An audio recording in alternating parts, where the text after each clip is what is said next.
of natural medicine. And it's my profound honor to serve as your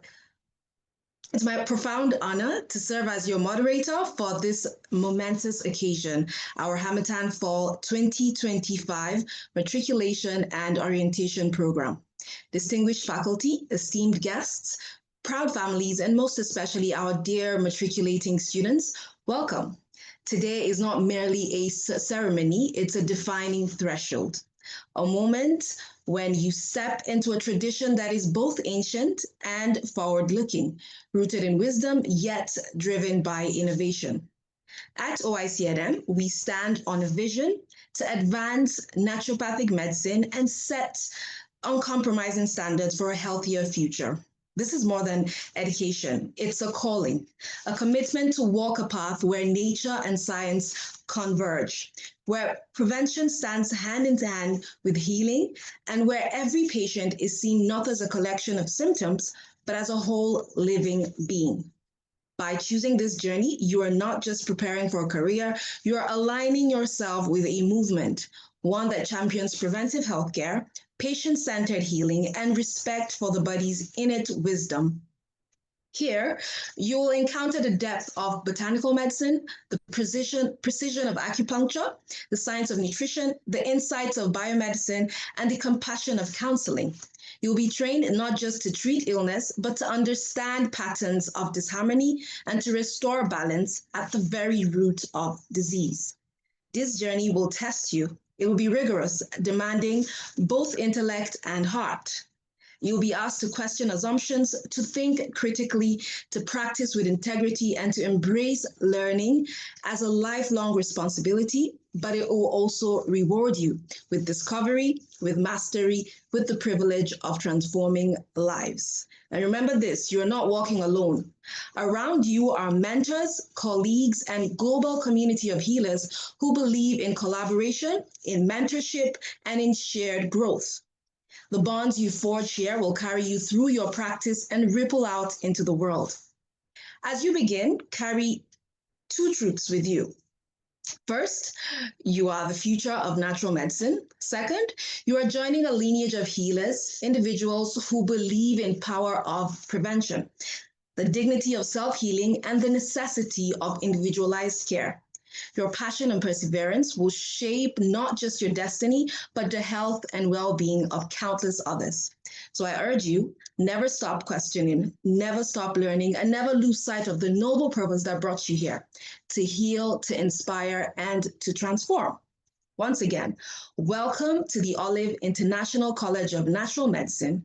We are honored to walk this path with you. Congratulations on taking this remarkable step, and may your journey be one of vision, growth, and lasting impact. And now, distinguished guests, respected faculty, matriculating students, and members of the OICNM community, let us turn to the day ahead. This program is a celebration of learning and leadership. And together we will move through recognition of college leadership, acknowledgement of distinguished guests, keynote presentations, the president's address, scholars talk, reflection with OICNM from the OICNM lecturers, the provost's address on examination and grading, an interactive Q&A session, and finally, closing remarks. I invite you all to be fully present, to listen deeply, and to embrace the transformative journey that begins here today. Welcome once again to OICNM, the home of tomorrow's leaders. We'll now move to the next segment where I recognize the college leadership. Today, we celebrate the remarkable leadership that steers our institution with vision, expertise, and unwavering commitment to transformative healthcare education.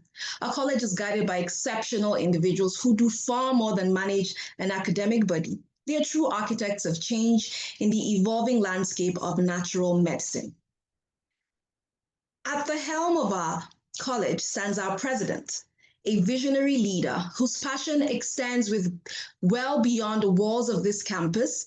Tirelessly, he has championed natural medicine at the public policy level, working to bridge the gap between traditional healing practices and modern healthcare systems. His commitment reaches beyond education. It's about driving meaningful change that enhances accessibility of healthcare and fosters holistic wellness for communities everywhere. Our provost complements this vision with academic rigor and innovation. With a keen understanding of both scientific methodology and holistic healing principles, he has shaped a curriculum that challenges our students to think critically, compassionately, and comprehensively about healthcare. His leadership ensures that our college remains at the forefront of naturopathic medical education. The registrars and governing body form the backbone of our administrative excellence. With precision, diligence, and student-centered approach, they transform administrative processes into pathways of opportunity, ensuring that each learner's academic journey is well supported and structured for success.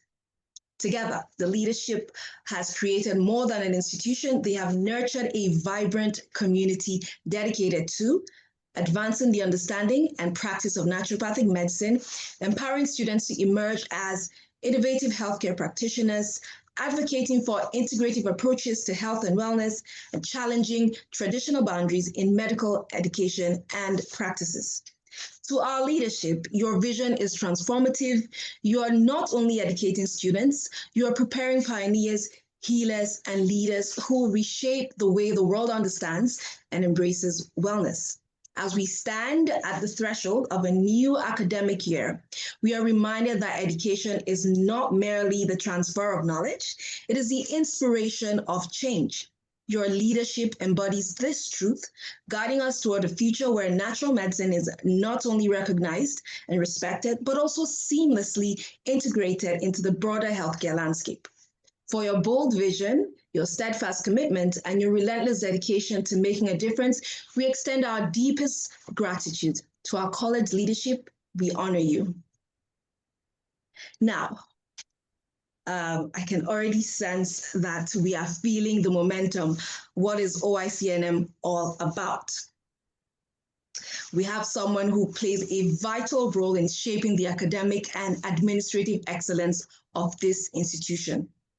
And I'm honored to welcome and introduce to you our esteemed registrar, Mr. Rilwan Adisa. Mr. Rilwan Adisa, please.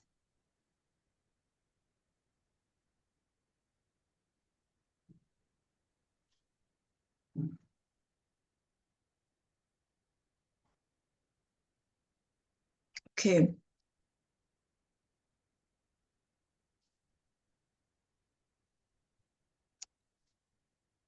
While we await our president, let's skip straight to recognizing our guests.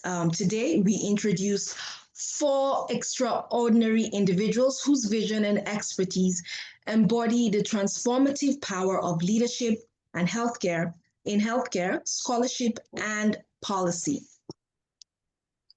We begin with Dr. Saifullah Khalid Adamji from the United Arab Emirates to the global stage.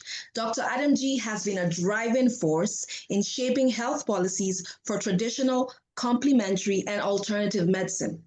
As a coordinator, TCAM Private Licensing Department and Medical Policy at the UAE's Ministry of Health and Prevention, a member of the WHO Global Evidence Task Force on Traditional Medicine, he is redefining how healing traditions find their place within regulated healthcare systems. His work ensures that cultural wisdom is not lost, but harmonized with modern science to create access and dignity in healthcare. We also have Dr. Stephen Ferrugia with a practice grounded in naturopathic principles. Dr. Ferrugia has become a voice for natural medicine in South Africa and beyond. As a leader within the South African Naturopathic Association, he has contributed to international standards, curriculum development, and professional recognition of naturopathy. His career reminds us that healing is both a science and a calling, one that demands advocacy, innovation, and deep respect for the wisdom of nature. Dr. Ferrugia also represents Africa at the World Naturopathic Foundation. Thank you. We also have Professor Abdulrazak Abdulmajid Alaro, a towering figure in academia. Prof. Alaro brings the discipline of Islamic law and financial transactions into conversations of ethics, justice, and global relevance. As a professor and former head of Islamic law at the University of Ilorin, and as an advisor to Nigeria's Central Bank and National Insurance Commission, his scholarship has reshaped not only classrooms but also national policy. His presence here today bridges the dialogue between tradition, law, and societal progress. Please welcome him. We also have Dr. Fouadine Olabisi Kekereekun, a physician and natural fertility consultant. Dr. Kekereekun embodies the future of integrative healthcare by weaving together evidence-based medicine and holistic approaches. He empowers individuals and families with choices that honor both modern science and natural healing. His work highlights the possibilities of medicine when it is deeply personal, compassionate, and centered on restoring balance to the human experience. Now, you may be wondering what unites this caliber of speakers. What unites these remarkable leaders is vision. They demonstrate that excellence in healthcare and scholarship is not simply about expertise, but about courage. The courage to integrate, to advocate, and to reimagine what is possible. To Dr. Adam G, to Dr. Farrugia, to Prof. Alaro, and Dr. Kekereekun, your presence today illuminates our path. You remind us that the journey of medicine, whether through policy, education, scholarship, or practice, is ultimately about advancing human dignity, wellness, and wholeness. So can I have a few minutes to check if we have our president here present?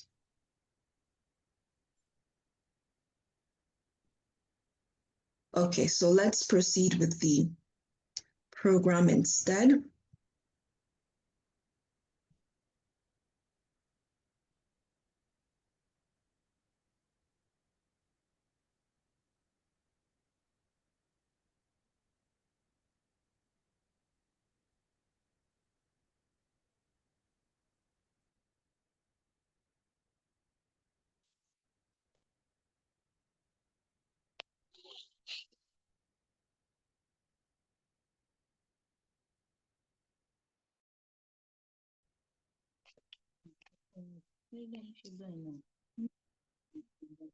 Okay, sorry about that brief break in transmission. We're not able to connect with our first speaker, so we will be speaking, we will be introducing our second speaker, Dr. Farrugia.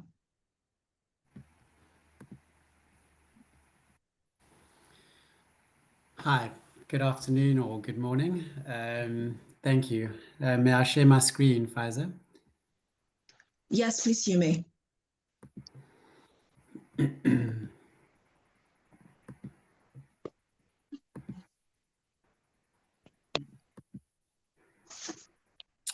Okay, can everybody see that? Is it sharing? Yes, it is. I can see it from my Okay, end. I thank hope you. it's the same with everybody else. Okay, so in terms of the welcoming ceremony, thank you very much. First of all, I just wanted to just thank you for that introduction, and also just if I'm now the first one to speak, thank you to my colleagues who I'm sharing this opportunity with. It sounds like very esteemed guests, and it's really a privilege to be here to represent, I think, some of the initiatives of the WNF to sort of outline, I think, just the vision specifically for Africa, and how that fits in obviously with the global structures. And then obviously just to, I think, just look a little bit, perhaps describe a window to the future within naturopathy and within the continent of Africa. So what I intend to do is look at the current WNF standardization initiatives that are occurring across Africa, the impact that global standards would have on naturopathic education and practice, and the importance of that. the opportunities and challenges that occur in harmonizing naturopathic medicine standards, the role of emerging practitioners in supporting these initiatives, a vision for naturopathic medicine in Africa, and then, of course, the most important future concept. Okay, so current WNF standardization initiatives across Africa. So when I was asked to present on this part of the topic, I think what I want to really clarify is that whilst like any region, Africa has unique opportunities and challenges. I think what's important to note when it comes to standardization of guidelines is that these standardizations are global and not regional. And very much so, the educational members in which we have at the WNF, of which the OICNM is one of them, the standards remain the same across the globe. And it's important that we see ourselves from an African perspective in that way. So when we talk about the standardization of initiatives from the WNF, we're talking about global initiatives. Obviously, there's regionalized and a local approach to different things, but ultimately standardization is global. WNF guides already exist, and as students, and I think there will be an access once you've graduated into a professional body, post-graduation, there will be access to WNF guides and WNF information, and the three educational components that already exist for international guides are history and philosophy. That's very important in any course. In other words, what makes naturopathy unique? So why is our version of traditional medicine unique? What makes our standards particularly unique? Sorry, I just wanted to ask if everyone could just, if you could just push the mute button, it just may be easier. Probably just a best practice if you could just mute yourselves. Thank you. The second component, obviously, is research. And I'd say research, evidence-based documentation, a very critical part of education for a naturopath, particularly moving into an evidence-based future. Research is absolutely critical. And then, of course, supervised clinical practice.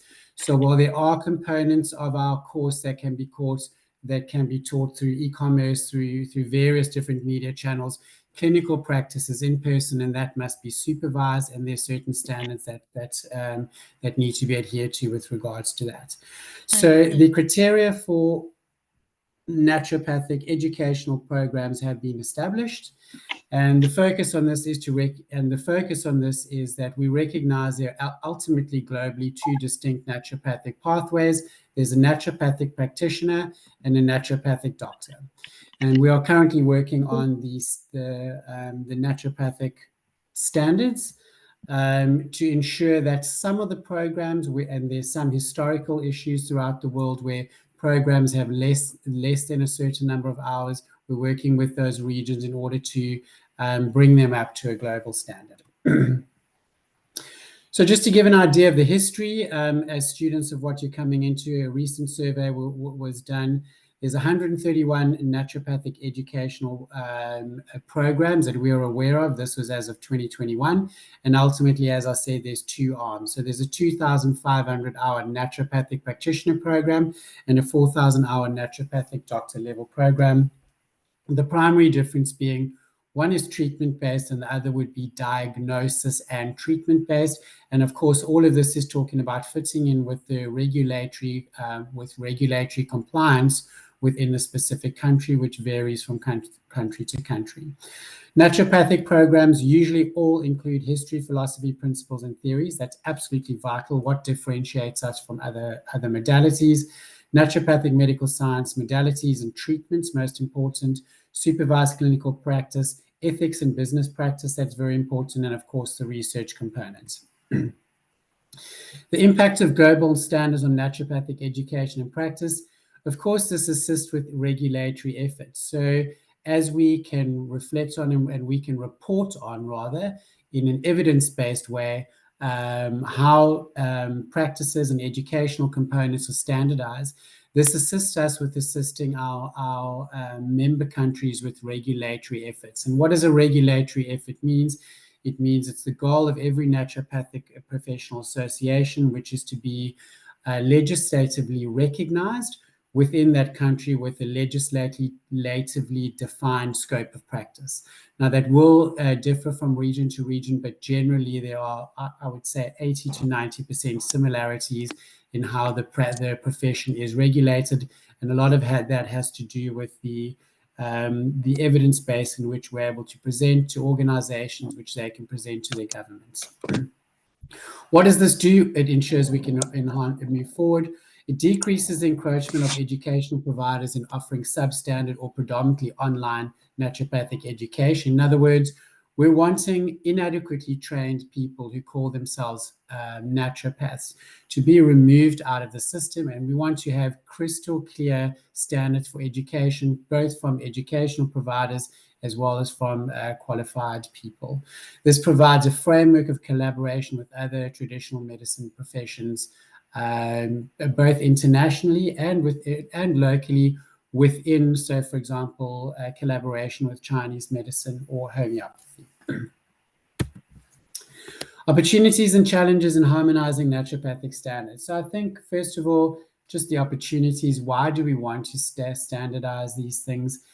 Of course, there's opportunities for personal, professional career growth in naturopathy. We know worldwide it's a phenomenon in Africa, it's a phenomenon in Europe, in North and South America, in Australasia, Asia.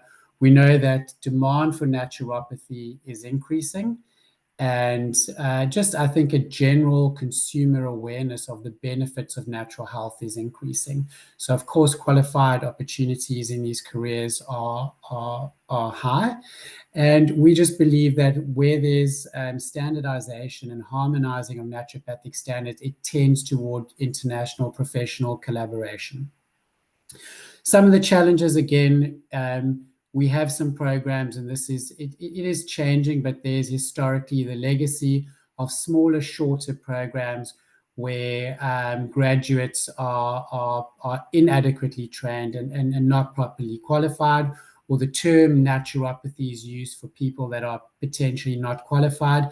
And this is an important role of what the WNS does in partnering with the right professional organizations, the right colleges, in order to assist with a regulatory framework within which these things become not possible. So within countries where regulatory frameworks are defined, there's certain standards and certain qualifications which require registration in order to be called a naturopath. And this is something that has become a global standard.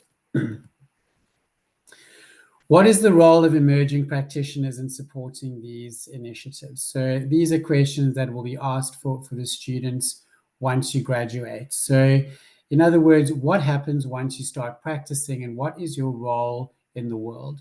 I think, first of all, it's recognizing that a traditional medicine profession is of great importance in any country. I think there's more of an importance in Africa as we look at some of the primary healthcare needs and the openness to traditional medicine. But everywhere in the world, traditional medicine is an important part of healthcare in the country. Secondly, it's obviously the responsibility of every practitioner to stay abreast of naturopathic initiatives and what is happening globally. And of course, as you graduate, and even if I think in 4 or 5 years' time, as you graduate, the tools that will be accessible in order to keep us all connected and allow us to access content, the breaking opening of paywalled research, all of these things that we're working towards opening up. I think the curve is up, and it's important for emerging practitioners to stay abreast of the latest evidence-based trends. And then, of course, the last thing that's super important is to get involved in the profession. And we'd encourage this, obviously, through the global umbrella of the WNF. And of course, this is through your professional association within Nigeria. So what is the vision for naturopathic medicine in Africa? I think the first thing is to understand that if, as a student, as a doctor, as a graduate, eventually, that it's not first about your practice and what you can do. The most important thing is to always have a mindset of how do we serve a need? And certainly in Africa, I'm certain in Nigeria, as it is in South Africa, there's just an overwhelming need for primary health care. In other words, people are sick, people have health challenges, and they don't care what the solution is, they want solutions.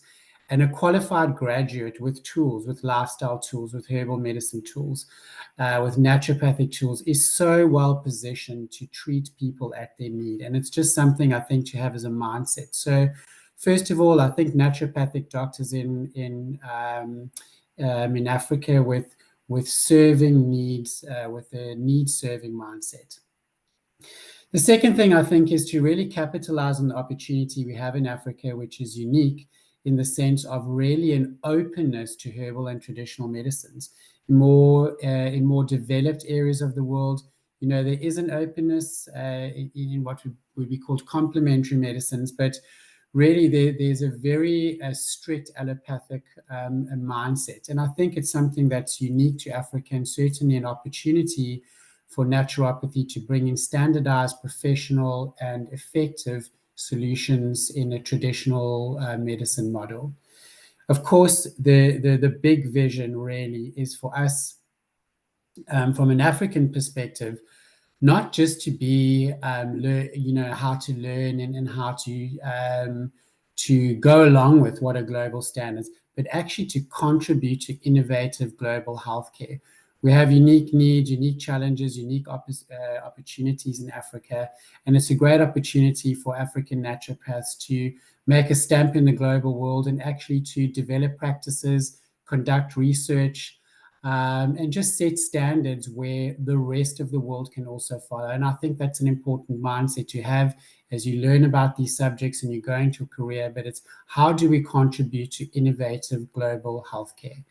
And then lastly, of course, is one of the naturopathic principles, which is docere, which is doctor as a teacher. And remember, of course, is that in everything that we do, we are teaching our patients. Carrying on with my vision, and this would be specific to Nigeria. I think I just took this excerpt from a recent report, and it is quite random, but I thought it does highlight the previous slide, which is what is a vision for naturopathic Africa, naturopathic medicine in Africa, and specifically to your students in Nigeria. And my vision is the future. Every couple of months in the WNS, we zoom in on a particular country and we meet with naturopaths and we broadcast this to the world, where we meet with the naturopathic practitioners and they discuss their practices, the unique challenges in their country. And in this particular year, it was Canada, Brazil, India, and Australia. And my vision for the future is that the very graduates or the very students sitting in this room will eventually be part of the spotlight and part of the global discussions. So what is the most important future factor? Actually, it's you, our new naturopathic students. And from a WNF perspective, I just want to welcome you into the global community and really wish you well in your futures and in your studies. And once you are qualified and ready to contribute, I do want to just remind you that the work starts after graduation. The studying is really the fun part.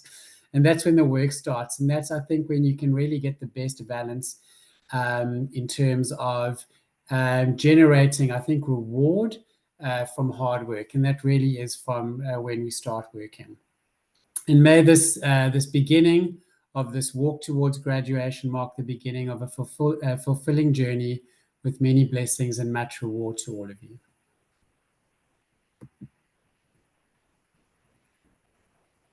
Such a profound, thank you. Such a profound and enlightening discussion. Thank you, Dr. Stephen.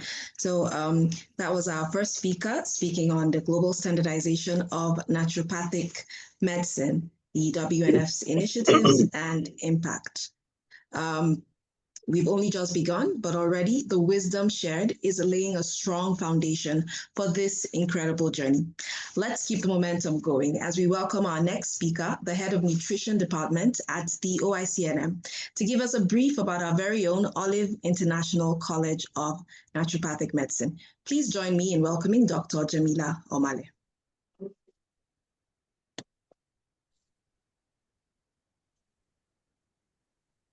Good morning, everyone. Good morning. Good morning. Good morning. It's my pleasure to welcome you you all to this special ceremony of the Olive International College of Naturopathic Medicine.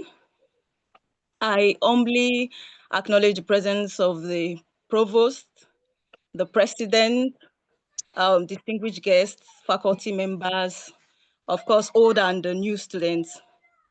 Our new students who are here today taking giant strides, to mark the beginning of an exciting journey in the beginning of an exciting journey, in natural and holistic medicine.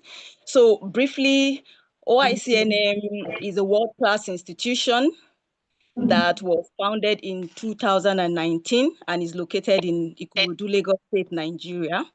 It is a college that offers education and training in naturopathy, integrating traditional healing approaches, of course, with evidence-based holistic practices.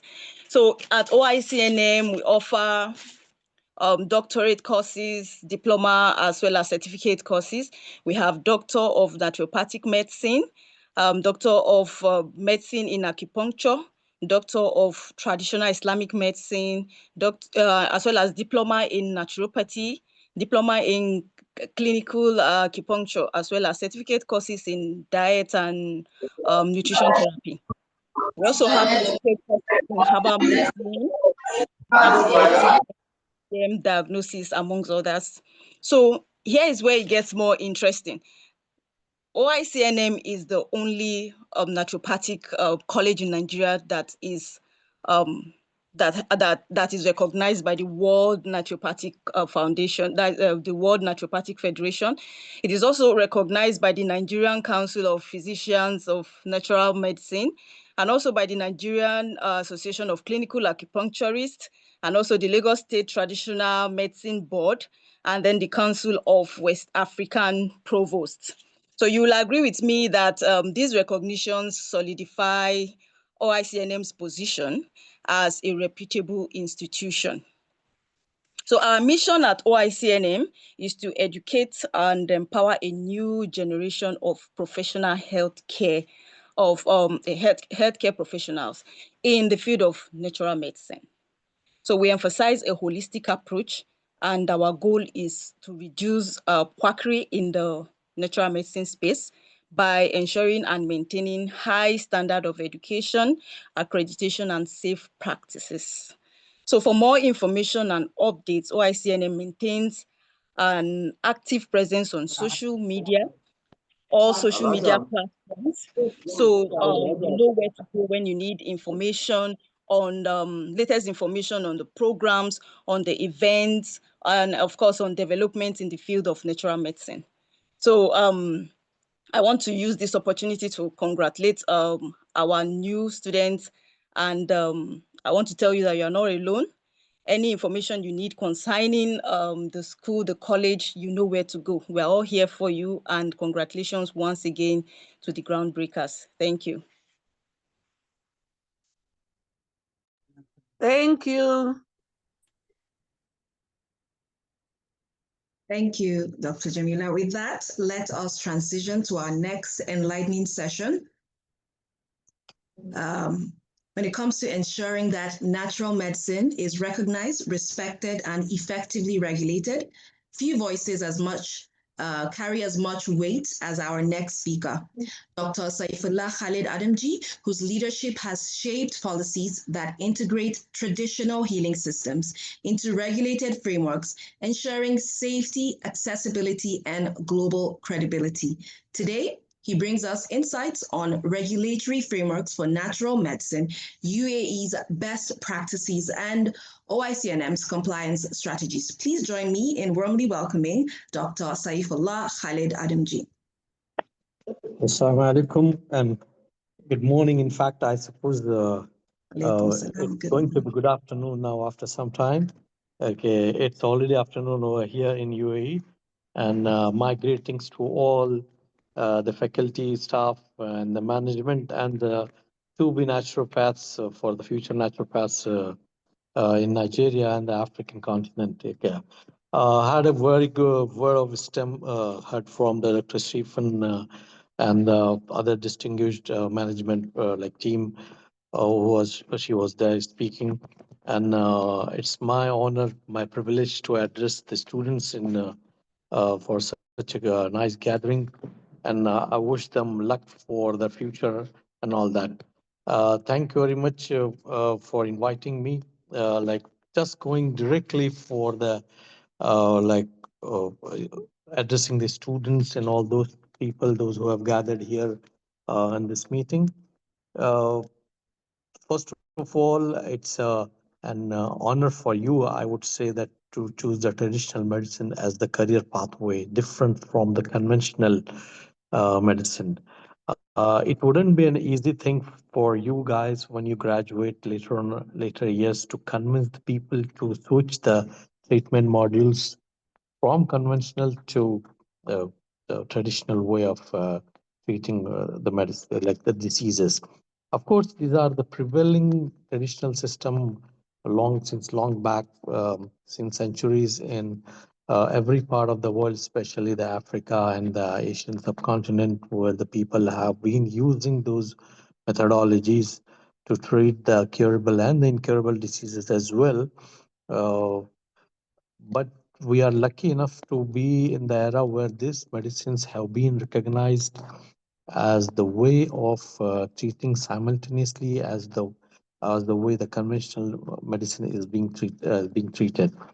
And it's a quite like impressive to see that Olive College has taken a giant leap step of establishing these courses in Nigeria. Okay, so to know where exactly to see how the things would be going in the Nigeria and the African subcontinent to start off these courses. Yeah, students like have a vision for it. Like, how do you want to pursue your studies in the Nigeria as well as in the African subcontinent when you graduate? How do you want to go ahead with your studies? Okay, my advice would be that, like, to uh, do it in a more of rather than more of a conventional way, rather than traditional way, going from the basic subjects, right, from the anatomy, physiology, pathology, and biochemistry, and then learn the clinical examination and the case taking methodologies very well, and you should be able to diagnose at least some of the common diseases which are prevailing in the society, okay, in your area, in your region, and your country, and all that. And you should be able to diagnose or recognize the some of the conditions which are there prevailing in your area, and as well as the common conditions like the obese, diabetes, and hypertension, the metabolic disorders, and all those things, and the infectious disorders, like, should be able to know about them in very well. So the role of naturopaths at the primary level is very crucial, going to be crucial in the future, because when you see compared to the other countries like India and Pakistan, Bangladesh, Nepal, Sri Lanka, and Iran, and in the Far East, Malaysia, Indonesia, as well as some of the other countries, even the South Africa probably has a very good like base for those people, where the role of naturopaths are very important at the primary level to deliver the primary care. So the you must should be knowing your scope of practice, should be knowing the your dealings, your subjects very well, so that you have an impact later on when you graduate and when you assimilate yourself into the main practices. So my, my contention is that, like, the college also should improve its in a way of laboratories, in the way of studies, in the way of faculties, in the way of like research and all that. And it's very good, at least, that something is better than nothing, and they have established, they have taken a very good step toward. It's a very good beginning, and I wish them all luck. Yeah. Thanks a lot. Thank you very much, because I also have to leave for my other meetings. Thank you very much for inviting, and I hope that we would be in touch for the further things. Thank you very much, sir. Thank you so much, Dr. Saifullah. Very insightful. We really appreciate your presence here. Thank you. So Yes, thank you. We remember that we were supposed to take a speech from our distinguished president of the OICNM. He plays a vital role in shaping the academic and administrative excellence of this institution. Our esteemed registrar, Mr. Rilwan Adisa, please. Good morning, everyone. Good morning, Mrs. sir. Spice, am I audible? Yes, you are. Okay, thank you so much. Good morning, everyone. I want to sincerely, on behalf of the management of the college, the Olive International College, I want to warmly welcome every one of us to this session. And we hope we're going to find it interesting and educative as well. The Olive International College of Natural Medicine, as we all know, is an institution that is mainly basically in for anything that is standard.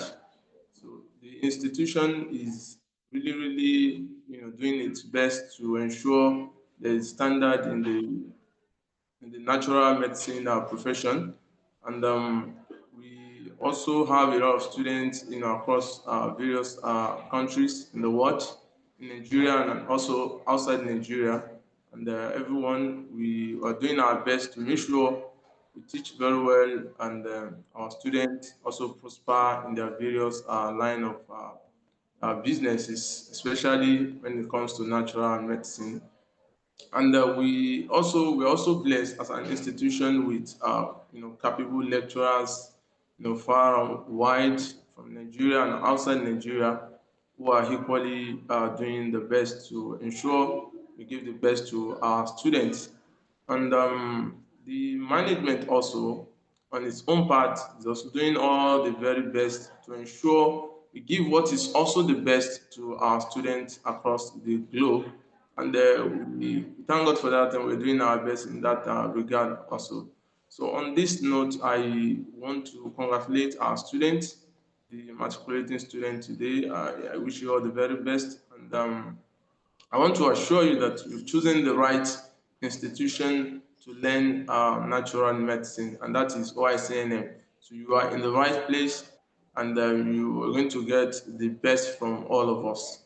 And also, I want to, on behalf of the management of OICNM, to thank all our guest speakers for your time. We really appreciate it, and we hope to have more beneficial dealings and relationship in the future. We want to thank you once again. And just before I leave, I also want to sincerely thank all our students, for finding OICNM worthy of being, worthy of an institution to study from. I hope you are going to also enjoy our skill. Thank you so much. And I will thank all other guests because the session is live. Everyone is watching us from across the globe. And we want to thank you also for being part of us. So OICNM is an institution that everyone should try as much as possible to ensure we propagate the callings of this institution. We also promote it by inviting other people to join us. And I'm sure no one will regret, being part of this institution.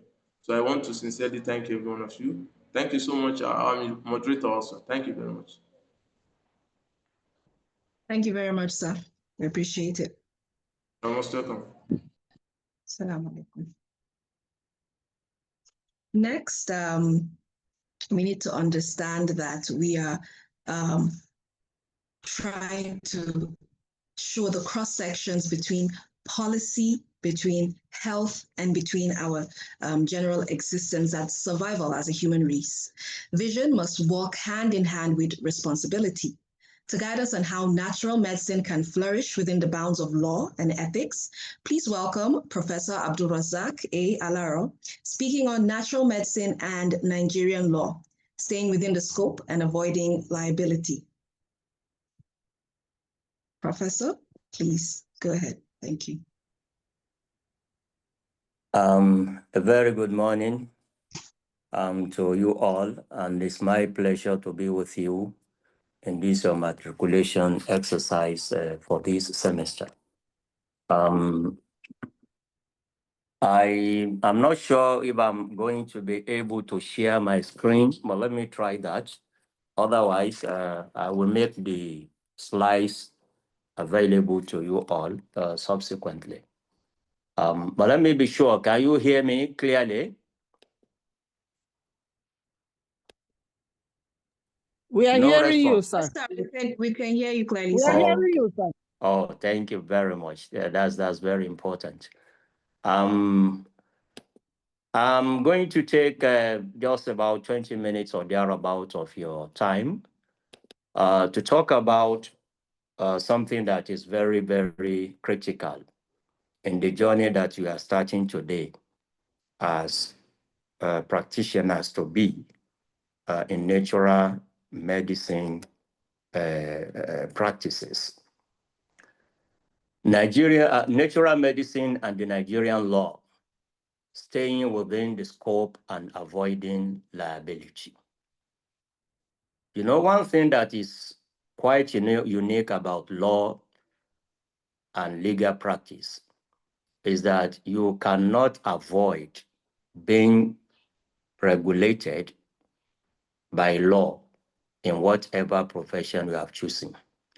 So it is not surprising that when even we are talking of natural medicine, that people will think will not have anything to do with law because it's natural, it's traditional. But yet, because law is there to regulate the conducts, the behaviors of human beings. And as long as you are going to have patients that will be dealing with, or any other member of the public, then there would be a need for law to regulate your conduct as a natural medicine practitioner.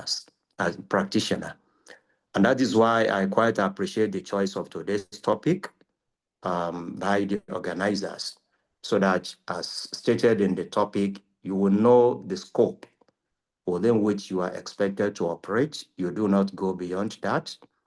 And if you do that successfully, then the result will be that you will totally avoid unnecessary liabilities. People will not be taking you to court or suing you for damages. When you know the scope you are to operate within, you will certainly avoid liability. So that is the topic of my talk with you this morning. And the starting point is for me to introduce to you what laws of the Nigerian laws in court that you need to familiarize yourself with. You need to be familiar with those laws. Even though you are not lawyers, you are not legal practitioners. But as I told you in the beginning of my talk, law regulates our conducts, our behaviors, our interactions with one another. So that is why it is quite important for you, before you start the journey of practicing natural medicine, to be fully aware of those laws that you will definitely have one or two things to do when you are practicing. The first of those laws is the National Health Act. As I promised you, I'm going to make the slides available, but if you like, you can be taking notes. The first important law, and one good news for you is that almost all of these laws are available online. You can just Google and download them using your phones or your tabs or your personal computers. So you need to be familiar with a law. It's a national law, it's a federal law called National Health Act of 2014. The second one is Medical and Dental Practitioners Act. That's another law also passed by the National Assembly and assented to by the President and Commander-in-Chief of the Federal Republic of Nigeria. The third one is Counterfeit and Fake Drugs and Undisclosed Processed Food Act. That's another law. The fourth one is National Agency for Drug Administration and Control Act. That's very popular. That's NAFDAC Act. NAFDAC is the agency that has the duty of regulating drug administration, drug control, drug production, drug sale, and the rest of that. You also have to also be familiar with another law known as Pharmacy Council of Nigeria Establishment Act. You know, as I'm going to elaborate further on that one, your practice as a natural medical practitioner falls between two important areas. It falls between medical practice and drug prescription. So if you are to deal with drugs in Nigeria, then you cannot avoid at least basic knowledge of the law regulating drug administration, and that is National Agency for Drug Administration and Control Act, or simply put, the NAFDAC Act. Nursing and Midwifery Registration Act, because in some circumstances, you will be performing some of the duties that are prerequisite, that are exclusive to nursing and midwifery practices. You have to be mindful of not going beyond the limits allowed for you, not as a nurse, but as a traditional or natural medicine practitioners. You need also to be familiar with Optometrists and Dispensing Opticians Registration Act. That's the law that regulates the practice of optometry, people dealing with eye treatment, and the rest of that. National Health Insurance Authority Act is another law, very important one, and a very recent one. Health insurance has become part of people's life today, all over the world, Nigeria inclusive. In what way can you benefit from the act? Can people take insurance and use that when they come for treatment in your facilities? So you need to familiarize with yourself with this act also. And Medical Rehabilitation Act. So these are some of the laws. And let me warn you, this is not the entire laws that regulate or that you will have to deal with as traditional or as natural medicine practitioners. For a simple reason, the legal environment we have in Nigeria, we have federal government, we have state government, we have local government. As you might have observed, all these laws that I've just mentioned are federal laws. They are laws passed by the National Assembly, meaning that they are applicable everywhere, anywhere in Nigeria, in all states and the Federal Capital Territory. But there is what we call concurrent legislative list. And we also have residual powers of state to legislate.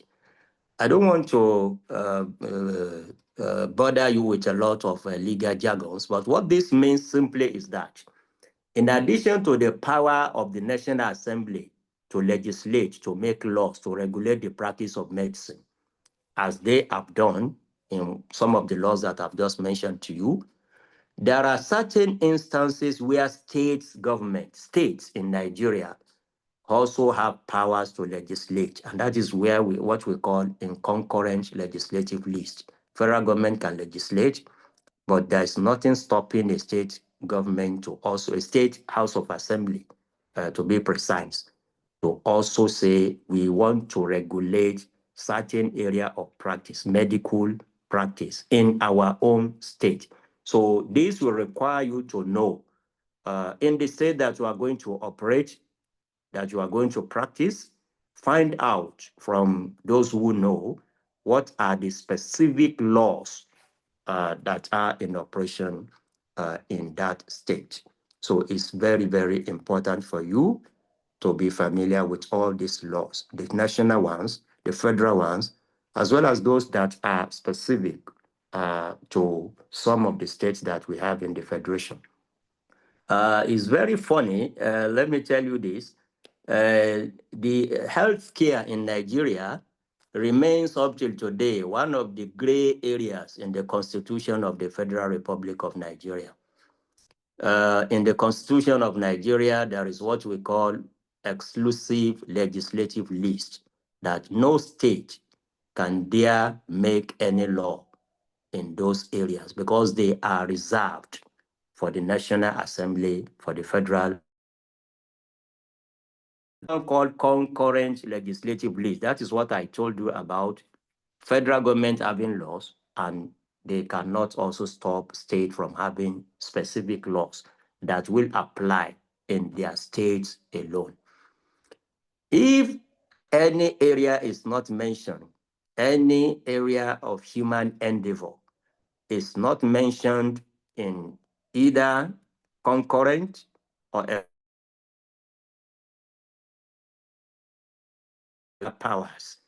The general understanding by the jurists in Nigeria is different from one jurisdiction to another.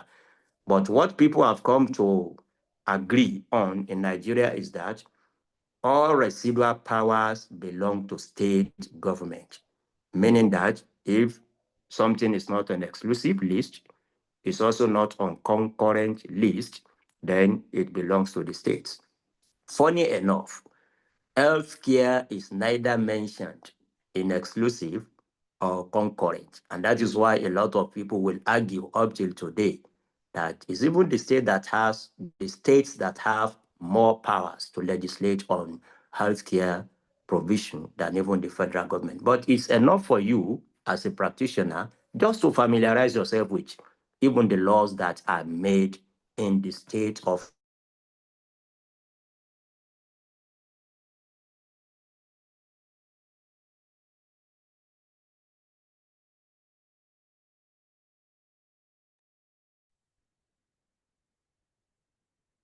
I think we may have a little issue with this connection. Prof, are you there, please?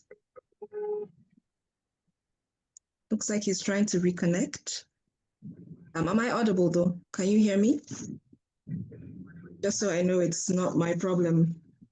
Hello? Yes, we can hear you. Okay, great. I Are believe, we still together?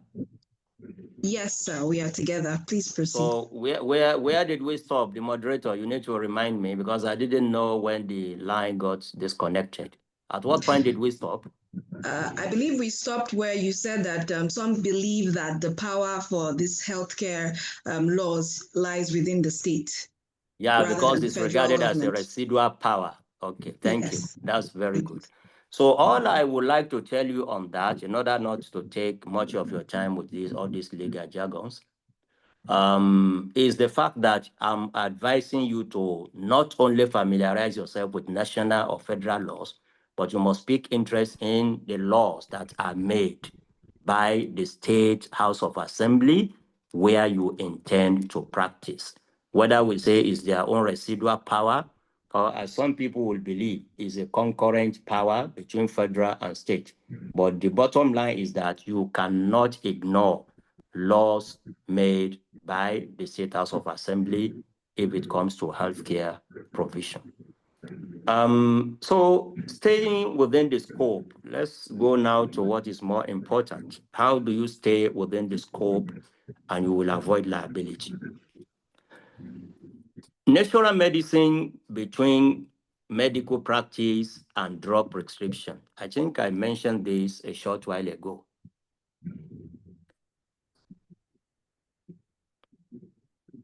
Hello? Yes, Prof. We can hear Hello, you, sir. can you still hear me? Yes, you're audible, sir. We can hear you. Yes, we can hear you. Yes, we can hear you, sir. Hello? Hello, sir. We can hear you, sir. Can you hear me, please? Yes, sir. Yes, we can. Okay. We can. Sorry, I'm having poor connection where I am. I'm sorry for that. So your practice, please bear this in mind. I've alluded to this a short while ago. As a natural medicine practitioner, you are operating between two different areas. Are you a medical practitioner or are you just prescribing drugs? If you take the aspect of medical practice, you must know that medicine or medical practice is a strictly regulated area of practice. It is even a crime for you to practice medicine as it is if you are not registered with Medical and Dental Practitioners Act. And that is why, unfortunately, when you look at Medical and Dental Practitioners Act, you have to register with Medical and Dental Practitioners Council, which is a body established by this act or law. Unfortunately, you are not even qualified to register according to their own standard. So it will be difficult for you to say, I am a medical practitioner. So that is why we advise at this stage that you are to identify yourself more with drug prescription. And that will put you under the regulation of just NAFDAC. You don't need to go to any medical and dental council to register.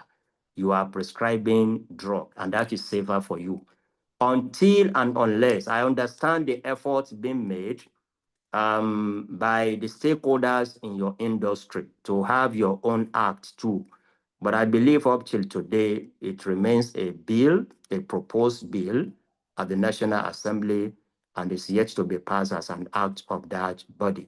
So as long as you do not have that one, please take note that it may be detrimental for you to identify or to introduce yourself anywhere as a medical practitioner. So that is one of the ways of staying within the scope. And it is safer for you then to operate as someone that is prescribing drugs. And that will put you only under the regulation of the NAFDAC Act. In so doing, even if you are operating within the limit of drug prescription, please note that production and administration of drugs without registration is an offense, even under the NAFDAC Acts and regulations. In fact, violation of that regulation attracts imprisonment of up to a year or fine of 800,000 or both if you are operating as an individual. If you are a corporate body, a registered body, like a company, the fine will be as high as 5 million naira if you are tried and convicted. So please play and stay safe. What you should note as practitioners, I've said it earlier on, we do not have in Nigeria up to this moment a national standardized regulation of natural medicine. And I hope we have that one day. And I have already acknowledged the effort of the stakeholders in the industry. I wish them success very soon. But I've told you how you can play safe until and unless you have such an act that will also regulate, recognize your practice, and make it a regulated one. You may be wondering, or you may want to ask that, but we have Department of Natural, Traditional, Complementary Medicine in Ministries of Health here and there. That is not enough. You need to have a law. All these professions, including our own profession, the legal profession, they are all backed by laws passed by the National Assembly. So you need to put in more effort to make that happen as soon as possible. But before that is done, please know your limit and do not exceed that limit. Because if you do, as a natural medicine practitioner, you risk being alleged and even being tried of quackery or impersonation. And these are criminal offenses that may have very severe consequences. You should operate within the available legal and institutional frameworks. You should ensure compliance, even of the medicine or the drugs that you prescribe or you produce. You must ensure they comply with NAFDAC's standards. Also, you must ensure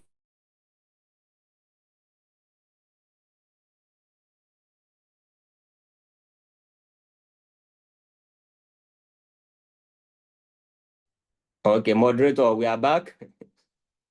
Okay. Sorry for that. Just We are checking. almost Just okay. concluding. We are almost Okay, sir. concluding. So I Okay. was saying, ensure that even in drug production, marketing, make sure that every drug you produce is registered. Is a crime not to register a natural drug with NAFDAC. Then you must avoid the use of the appellations reserved for medical practitioners. Please, I told you, impersonation is a criminal offense that may have very grievous consequences. Impersonation may come in the way you address yourself or you allow people to address you. There are appellations reserved for certain professions. If you are not a lawyer now, you cannot address yourself or allow people to address you as a barrister. So if you are not a medical practitioner, in the definition of medical practice, according to the Medical and Dental Practitioners Act, please do not address yourself or be addressed as either a doctor or an MD or a CMD. That may land you in troubles. As I told you, this may come to an end when you have your own law. You may also introduce your own reserved appellations. But before that is done, avoid being charged for impersonation. It's very, very, it may be detrimental to you as a practitioner. Ensure that you publish a disclaimer to deny all forms of possibilities that may regard you as a medical practitioner or as someone diagnosing, treating, or preventing any disease as a medical practitioner. We can give you a way out. You can simply call yourself a caregiver. A caregiver does not fall under the definition of medical practice in the Medical and Dental Act, the Practitioners Act. And I think what is even complicating the problem more, this act, Medical and Dental Practitioners Act, under Section 2 of that act, MDCN, Medical and Dental Council of Nigeria, has power to control and supervise what they call alternative medicine. I don't know whether you will agree that your own natural medicine is also an alternative medicine, but I believe it is. So they even have the power under that law to supervise you, to control what you do. And that is why you must be very, very careful not to go beyond your limits. An important area of traditional or natural medicine, medical practice is Islamic or prophetic medicine. I must warn you clearly that if you are to practice as an Islamic or traditional Islamic or prophetic medicine practitioner, you must not be acting as what is called in the Yoruba parlance as onijalabi, that is someone that is using spiritual power. You are not a spiritual power practitioner. You are an Islamic or prophetic medicine. So you must not go beyond your limits. There is no way we can see you associating yourself with people that are engaging in practices like looking for human parts. For those of us that are familiar with what happened or might have heard of what happened in this town, I'm talking from Ilorin. Unfortunately, a young man was caught by the long arms of the law recently in his possession, part of a human body, thinking that that is also a way of practicing, in quote, Islamic medicine. Islamic medicine is not about using parts of human being. It's a crime. It's a crime. It's a criminal offense. So I'm warning also, because I know some people may not know that line that distinguishes between the practice of prophetic medicine and spiritual or herbal practice. So you have to take note of that one too. Well, on this note, I think we've come to an end of this short presentation.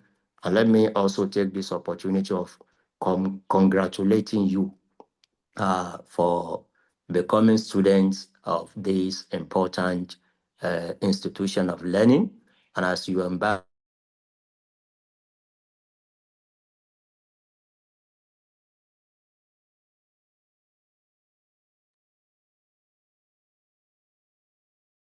I think we lost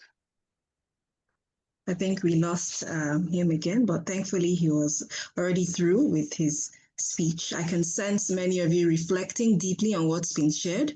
If you have any questions, please jot them down. We'll have a dedicated Q&A session later in the program. And I'm sure we're still all processing the remarkable insights that we've just heard. That was truly an amazing and extraordinary perspective. Thank you, Prof. Abdulrazak. He broke down the legal framework so clearly, and it's eye-opening to see how the law guides and protects both practitioners and patients in the Nigerian health space. This really sets the stage for us to think, about how we can responsibly advance naturopathic medicine within these boundaries. I'm sure many of us are now wondering, how do we translate these legal standards into everyday practice that not only complies with the law, but also truly benefits our patients? So we'll leave that for the Q&A session. I hope that you are jotting down and you already have a couple of questions. Distinguished ladies and gentlemen, as we journey through today's program, it is only fitting that we pause to hear from a man whose vision and dedication continue to shape the future of natural medicine in Nigeria and beyond. A true visionary, he has boldly expressed to the Nigerian National Assembly his mission to see traditional, complementary, and alternative medicines recognized as respected modes of treatment in Nigeria. His goal is not only to preserve Nigeria's rich cultural heritage, but also to ensure that every Nigerian has access to safe, effective, and quality healthcare. It is my absolute pleasure and honor to invite to the podium, to the stage, the president of OICNM, Mr. Abdulaziz O. Ahmed. Good afternoon, everyone. Please, am I audible? Good afternoon, sir. You are audible.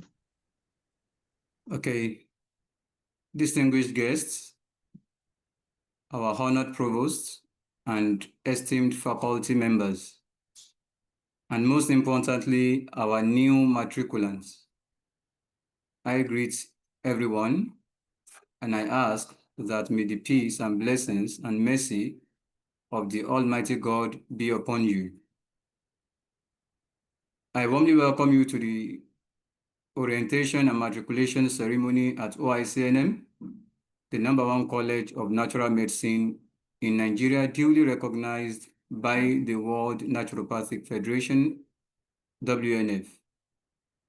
It is my profound honor to address you today in this virtual gathering. Though we may be separated by our screens and distances, the spirit of unity, healing, and innovation that defines OICNM binds us together. First, let me extend a heartfelt thank you to our moderator, Mrs. Faiza Audu Ibrahim, for guiding us through this program with such grace. And then to our registrar, Mr. Rilwan Adisa, for his insightful speech earlier, and to all our distinguished speakers who have shared their wisdom so far. Dr. Saifullah Khalid Adamji from the Sharjah Health Authority, Dr. Jamila, our head of naturopathic medicine, Dr. Stephen Ferrugia, the World Naturopathic Federation Coordinator for Africa, and honored Professor Abdulrazak Alaru, a professor of law in the University of Ilorin. Your contributions are invaluable in setting the tone for our new students. And we as well look forward to the upcoming lectures from Dr. Fuaduddin Olabisi Kekeriekun and the brief remarks from our esteemed lecturers like Dr. Alania Ulugbemi, Dr. Jibril Muhammad, and Dr. Ali Oke. Of course, to our scholars sharing their experiences in the OICNM Scholars Talk. Your stories will inspire us all, including the new matriculants. To our fresh matriculants, today marks the beginning of an extraordinary journey into the world of natural medicine. At OICNM, we are not just an institution, we are a movement dedicated to holistic health and well-being. In a world increasingly turning to sustainable integrative approaches to healthcare, you are stepping into a field that blends ancient wisdom with modern science. Whether you are drawn to naturopathy, traditional Chinese medicine, acupuncture, herbal medicine, traditional Islamic medicine, or beyond, our curriculum is designed to equip you with the knowledge, skills, and ethical foundation to become leaders in this vital domain by God's grace. I urge you to embrace the opportunity with passion and discipline. As you will hear from our provost, Dr. Kozim Olawale, in his upcoming session on our examination and grading system. Success here at OICNM demands commitment, balancing academics and personal growth, just as our scholars will discuss. Remember, natural medicine is about treatment, and not just that alone. It is about empowering individuals and communities to thrive. In these challenging times, your education at OICNM will prepare you to address global health needs, from preventive care to innovative therapies. As I draw close to the end of my speech, let me assure you that OICNM is your home, your launchpad, and your support system. To our guests and supporters, thank you for believing in our vision. To our students, go forth with curiosity and resilience. May this matriculation be the start of transformative achievements. Thank you all, and over to the moderator to continue with the program. With deep gratitude, we thank you, Mr. Abdulaziz, for your visionary words. Your unwavering advocacy for natural medicine in Nigeria inspires us all and continues to light the way for our students, faculty, and the entire OICNM community. Let's celebrate him, please, with a virtual round of applause.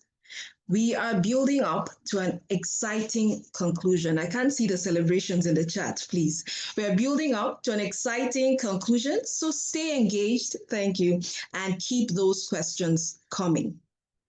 I hope you are all as inspired as I am, and there's still so much to learn and experience today.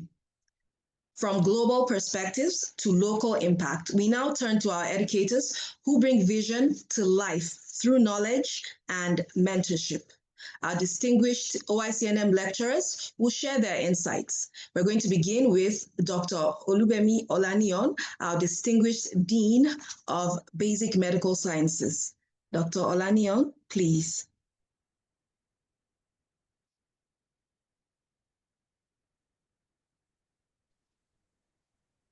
Yeah, good afternoon. Good afternoon, sir. Okay. Let me first appreciate the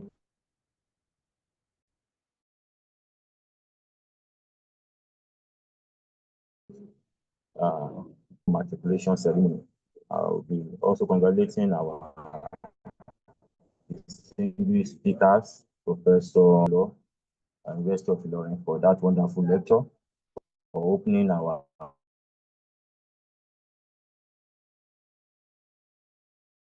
to the laws guiding us.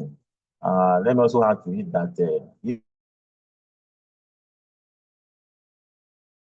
even those that are in the medical practice, it's also forbidden for you to have human parts, to move it from one place to another. It must be registered with a letter from teaching hospital and carry with an ambulance. So even those that are into medical practice and those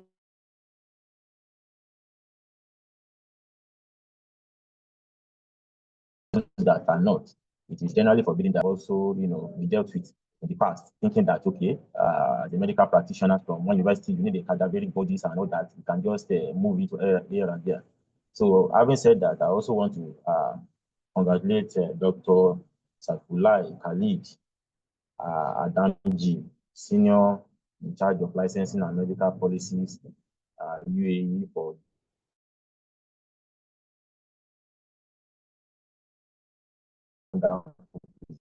presentation also Dr. Stephen Faluja, WNF, South Africa. We also take family physician, natural fertility consultant. We want to appreciate our host and provost, Dr. Always flying the flag of the college. It's better in the past.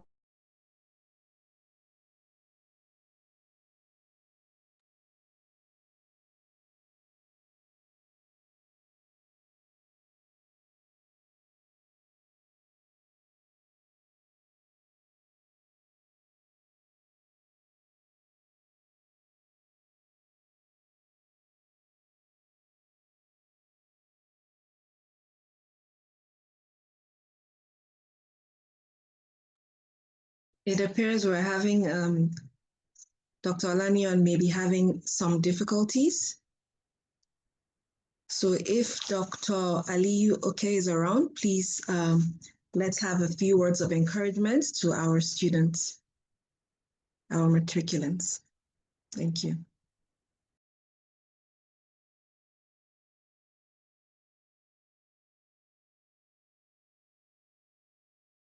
Hello, good afternoon.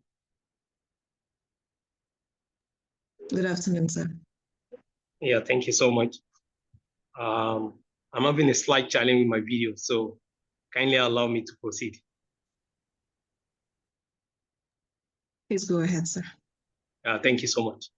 Well, I would like to stand on the existing protocol and welcome the groundbreakers, because the reason why we are here is simply because of the groundbreakers. And the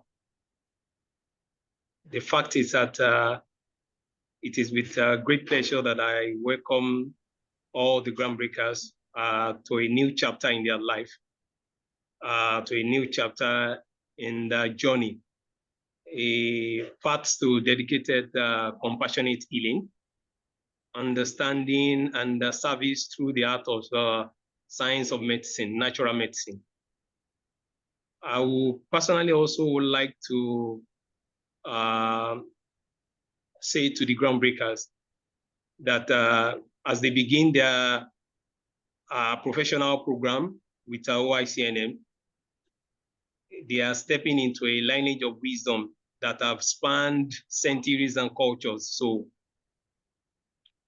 personally, allow me to be selfish now as a TCM lecturer, because TCM is a very important pillar of this lineage.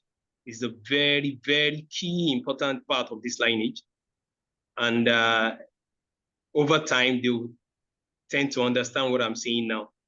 And this system is rooted in the balance observation and changing interplay between body constitution and the human body itself. So again, I would like to say to the groundbreakers that now you have the opportunity to deepen your clinical knowledge. You have the opportunity now to be able to treat holistically, and you have the opportunity to learn how to be compassionate when you are treating, when you are handling cases. So you must, what you will learn is far beyond this. This is just a little of what you'll be learning, especially under TCM. So under it, you have acupuncture. Under it, you have opportunity to learn to be able to treat with acupuncture. You have the opportunity to learn to be able to treat with herbal therapies. You have the opportunity to be able to treat with diet. And you have the opportunity to be able to harmonize philosophies of the yin and yang, as you tend to learn over time in TCM. And you will have the opportunity to determine the root causes of diseases that seem not to have that medically or conventionally may seem not to have a solution, but you have that opportunity to be able to handle such cases. So this is a great opportunity for you to learn a lot, to be a compassionate healer, to be a compassionate practitioner. So I would like you to take this opportunity as a personal and professional challenge. Take it as a personal and professional challenge, and embrace the challenge with humility, with curiosity, and with respect. So once again, I would like to say to groundbreakers, I would like to welcome you once again, and we are honored to work. We'll be honored, and we are honored to work it with you by God's grace. Thank you, and have a great day. Thank you so much. That was our Deputy Registrar and also a traditional Chinese medicine lecturer, Dr. Aliu. Okay. As we've seen through the remarkable journeys of our distinguished guests and lecturers, the future of natural medicine is not only about individual achievements, but about transformative education, collaboration, and shared vision. Going by the program of events, we were supposed to be listening to one of our very own natural medicine practitioner, Dr. Fuad Olabisi Kikirekun, but unfortunately he's not going to be with us today. So we go ahead and move to the OICNM Scholars Talk session. As you know, one of the greatest ways to learn is by sharing experiences. And who better to guide us than a fellow student who is walking this journey along with you? It is my pleasure to introduce a dedicated student here at OICNM who has developed effective strategies for studying and truly understanding the principles of natural medicine, both as a senior citizen and as a student with no science background. So you can see there are no limits. I'm sure this will be valuable for some of our elderly matriculants as they embark on their academic journey. Please join me in welcoming Mrs. Chidi Nebo. Mrs. Chidi Nebo, please take the stage.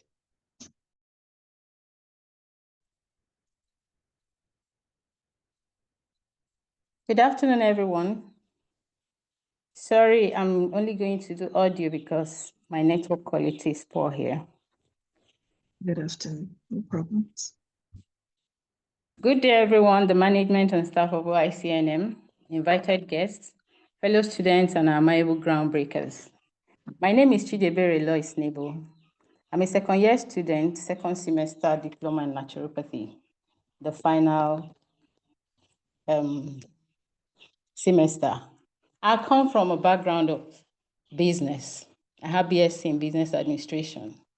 And I'm here to share with you strategies that could help the middle-aged, elderly non-science students to excel in OICNM and even beyond. We know that middle age is a critical point in life, and it comes with a lot of challenges and crises. At this point, we have a lot of family responsibilities, both extended and immediate families.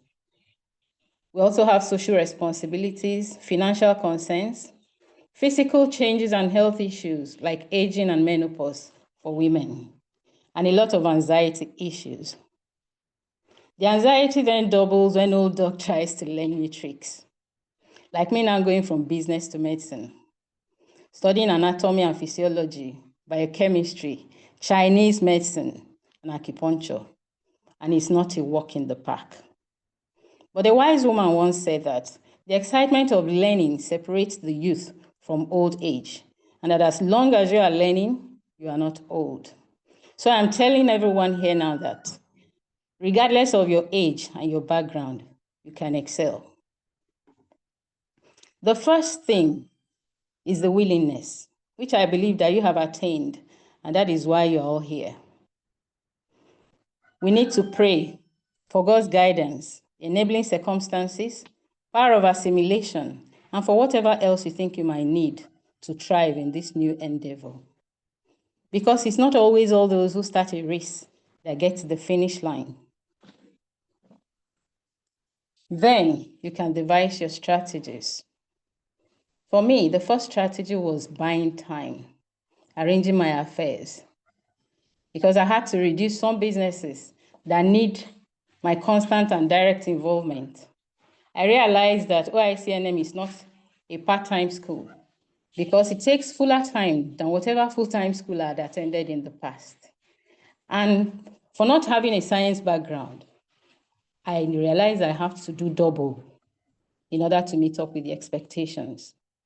You will deal with mastering a lot of new ambiguous names and terminologies.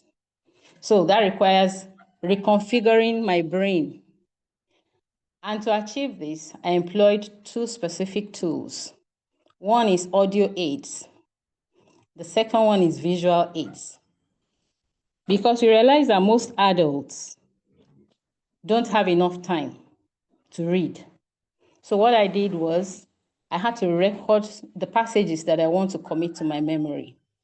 Whatever terminologies or chapters that I know that I need to commit to my memory, I record it in the midnight and I keep playing it over and over again when I'm doing other activities during the day, even when I'm not paying direct attention to the audio recordings. I know that my brain is picking these things up, even without me knowing it, because I realize that at my quiet times, these terminologies or names keeps popping up. And what I do is that once they come up, I take my phone and Google the meanings and then make a point to write it down so that next time I'll have to look at it, because sometimes it will require you going over a particular name like 3 times before you actually register the meaning. So also, in terms of the visual aids, there's abundant resources online in the form of pictures and videos. They can be very helpful. We can use this to learn basic things that they might not even teach us in class. And then when necessary, in terms of the video, audio aids also, we have the school resources, recorded lectures that we can play over and over again. And when doing this, it helps us to register those lessons that we are learning. Then when necessary, I made it a point of duty to draw the diagrams of the body parts on my own, with my own hands, and to label them. That helps me to identify them more easily and to easily know the functions. If you have a study room or a private place where you do your study, you can as well do pictures of these things, maybe print them up and paste them on those walls where you can see them more often. Because when you keep seeing something, your brain takes it in. So it now depends on you to read for that to know the functions of these things. I also make personal notes of areas that I need to work on. You can give yourself deadlines to master specific tasks. And no matter your learning capacity, it is always best to start early. Study ahead of the lectures. Request for your study materials or handouts. Read wide. Review each lecture as soon as possible. Do not pile up work until tests or exam time. Please, I repeat, do not pile up your work until the test or exam period. Learning this way helps you to retain the lessons that you are learning, and you make it your own so that you can be able to apply it on your own time. I really hope that these few strategies can be of help to our new students. And I'm wishing you all a groundbreaking experience at OICNM. You're welcome once again. Thank you. Thank you so much. Let's have a round of applause for that. Thank you for sharing your journey with us. That's truly inspiring. I think what Mrs. Chidinebo is saying is we should live and breathe what we're studying. That helps us to embody what we want to become. Thank you. So we will go back to Dr. Olaniyan Olubemi, who will continue with his speech. Dr. Olaniyan. Yeah, thank you very much. I hope you can hear me. Let me also behave like others and try to use the audio instead of, because of unstable network. I'm speaking from Ilorin. Okay, so as I was saying that I will speak on the 4 areas, which are the clinical services, the research, ethics and policies and products. For the new students, I welcome you to OICNM, and these are areas that can be your focus. I know that majority of our students are already practitioners and they want to also learn more and also have a kind of further background into some of the clinical services, but which we had. But also, we discovered that in naturopathic medicine, and it also interests you to also, if you kind of focus more on bringing out research, evidence-based research. If you have a product that is effective, you should find about the scientific mechanism about it and also publish your work so that the papers and knowledge can be generated in from naturopathic medicine. It will just be folklore kind of stories and predictions. It will be scientific based evidence, so which are very, very important areas to also focus on in terms of policies and ethics. Our distinguished speakers, spoke extensively on that. When you are practicing the do's and the don'ts, your limitations, your strengths and weaknesses, your SWOT analysis and all those things should be, you should focus on them and be professional in your practice. And lastly, the products, which are also there are tools that will enhance your practice and your research. Many therapeutic products, from drug formulations, from consumable materials, from naturopathic tools can be developed. It's not just the clinical service. We also have a product, and don't forget our speakers also spoke on having a kind of registration, NAFDAC registration. When you have a product, don't just start using them on the individuals. You should take them to NAFDAC, appropriate bodies that should test them, validate them, and register them. And these are areas, emerging areas. These are naturopathic entrepreneurship areas that can be developed. And once the products are, have been certified effective, it can be taken to market and consumed by the populace. So these are the emerging areas in naturopathic medicine that I want people to focus on. So for the new students, I welcome you, and I believe that your journey, just like others, will be smooth. Attendance is important, constant reading. Don't pile up your lecture materials and audio and think that towards the exam you will rush them. Medical terminologies and anatomy, physiology, biochemistry are not areas to they are very volatile courses. You can't just crash them. These are the words. So you should constantly, day by day, learn, familiarize yourself. Those that are not medically inclined, that are, their background are not in the area of science and medical science, please feel free to ask questions. Don't pretend when you don't understand. Lay emphasis on some of these areas, gray areas, and we'll try as much as possible to give our best. And we know that OICNM will all continue to lead the flag and fly the flag of natural medicine in Nigeria and Africa, flying. Thank you for having me. Once again, congratulations. Thank you so much, Dr. Olaniyan. We have some of the best lecturers in this institution. And with that, you can see how our students excel. Moving on to that, excellence is not just about intelligence, it's about dedication, discipline, and a strong passion for learning. Today, we are privileged to hear from someone who has embodied these qualities and achieved an outstanding academic milestone. It's my pleasure to introduce another student, a dedicated and high-achieving student here at OICNM. She has not only excelled academically, but has also mastered the strategies for passionate students to excel and score A grades with the OICNM rigorous program. So to all our students looking to make a strong academic start, this is your chance to gain first-hand advice. Please join me in welcoming Rukaya Kolawale. Thank you, Ma. Good afternoon, everyone. My name is Rukaya Kolawale. I welcome the groundbreakers to OICNM. I welcome you all once again, just like everybody has been welcoming you ever since we started this program. Yeah, I am to give strategies on how to score A grades as a passionate student at OICNM.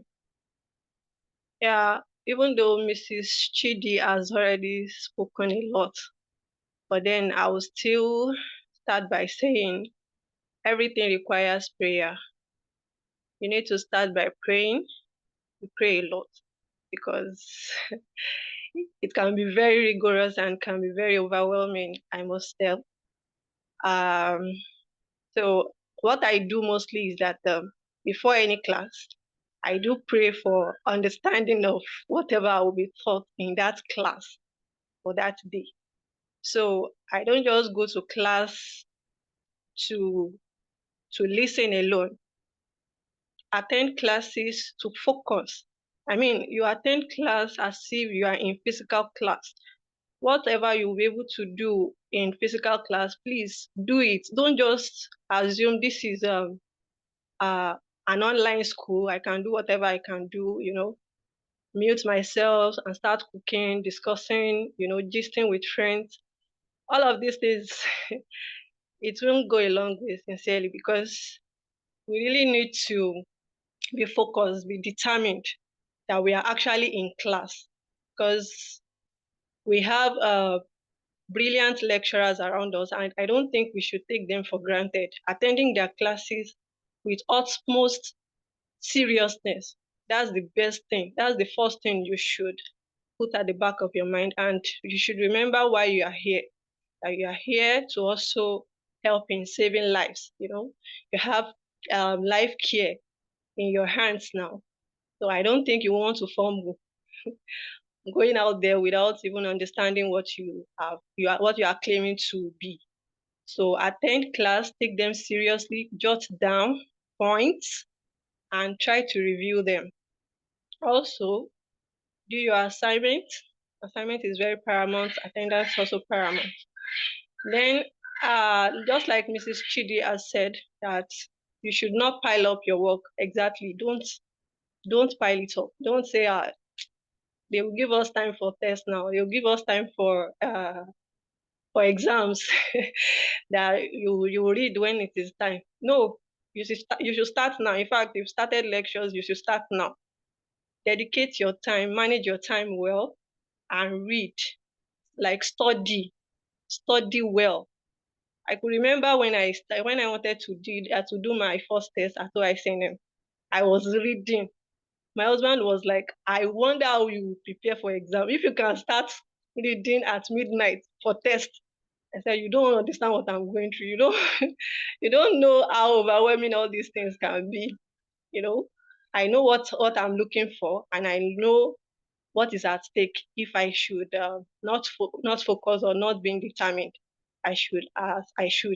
So I'm imploring all of us to not pile our work. We should read. We should study well, and most importantly, teach whatever you are being taught.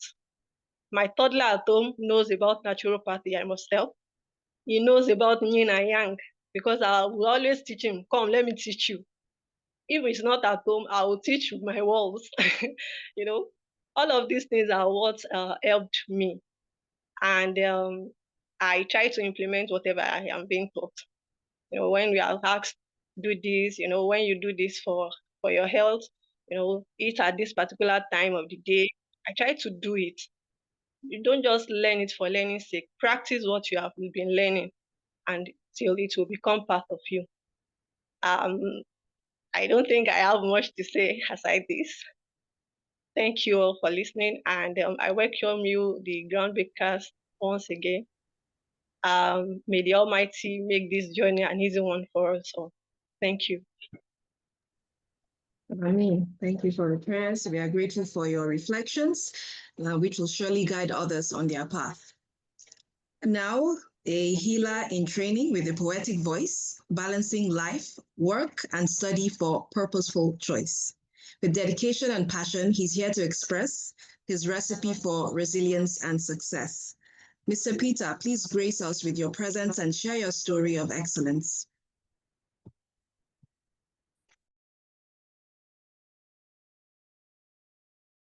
You're muted, Mr. Peter. Please unmute. Okay. Yeah, good afternoon, everyone. My name is Peter Ikechukwu. I'm a Year 2 Naturopathic diploma student. I thank God for this opportunity. I've listened to my colleagues. They have spoken quite a lot. So I've also written down just a few lines I want to read out because speaking for 3 minutes or so, if I don't write it out, and I will rant for more than 30 minutes. So I just try to use this to limit myself to the time. Now, sitting here today, because I represent something of a minority in our field, a male student in a program where over 70% of my colleagues are women. It's not funny to me. But rather than seeing this as a challenge, I have discovered it's become one of my greatest advantages in this journey towards becoming a naturopathic physician. When I first got into those classes online and saw the female population as against the male, I will admit I felt a bit like the odd one. But what I quickly realized is that naturopathic medicine isn't about gender. It's about compassion, dedication, and a genuine desire to heal. My female classmates welcome me with open arms, and I've learned immensely from their perspectives on patient care, their collaborative approach to learning, and their natural tendency towards holistic thinking. Now, let me go straight to address the elephant in the room, they'll call it. And this is about balancing it all between rigorous academics, work responsibilities, and family commitments. Some days actually feel like I'm just not getting it. But here's what drives my success. Now, first, intentional time management. A father of 5, working with a very active humanitarian organization, a very busy natural medicine side hustler. I work to treat my schedules like a prescription, precise and non-negotiable. Study time is sacred. To me, family time is also protected, and work commitments are honored. I use time blocking religiously, and I have learned to say no to activities that don't align with my priorities. Secondly, leveraging my unique perspective, being one of the few men in my program, has taught me to listen more, speak thoughtfully, and appreciate the value of diverse viewpoints. This has made me a better student and will make me a better practitioner, I hope, in the soonest. Thirdly, building authentic relationships.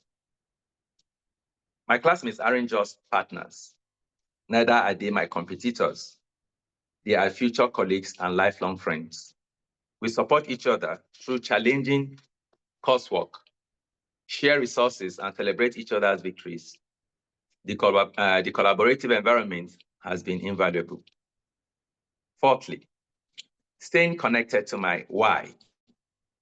Every night, every late night of study, every weekend spent thinking of the week ahead, every sacrifice my family makes, it all connects back to my vision of serving patients with natural, effective, and effective healthcare.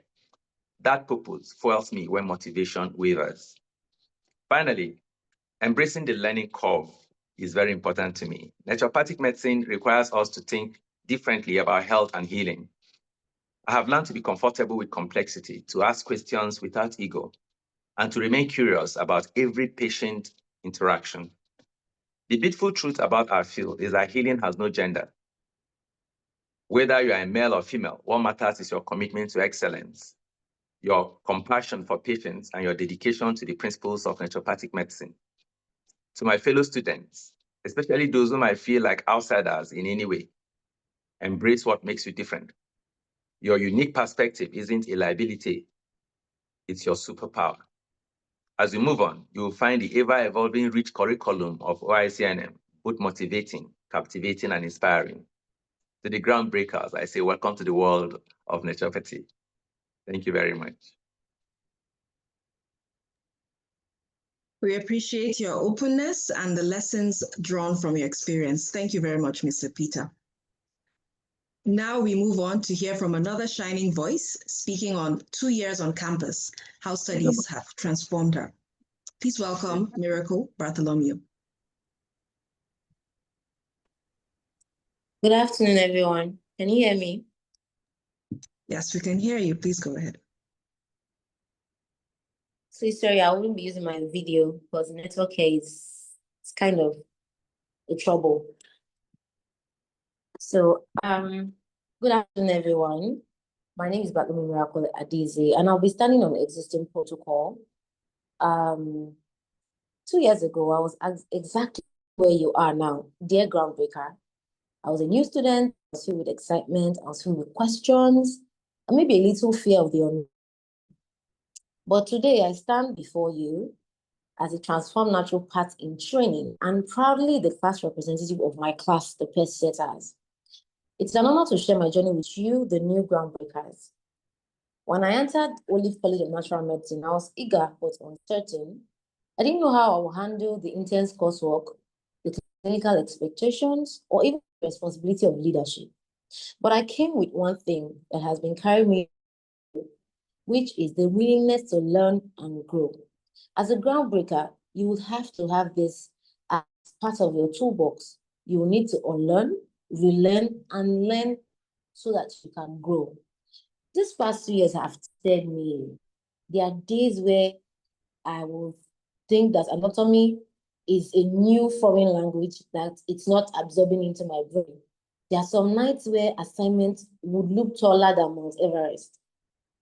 And as there are moments I had to juggle leadership with personal struggles. Sometimes I was a peace, some other times I'm the complaint box, and most times as the voice of my class, the Pace Setters.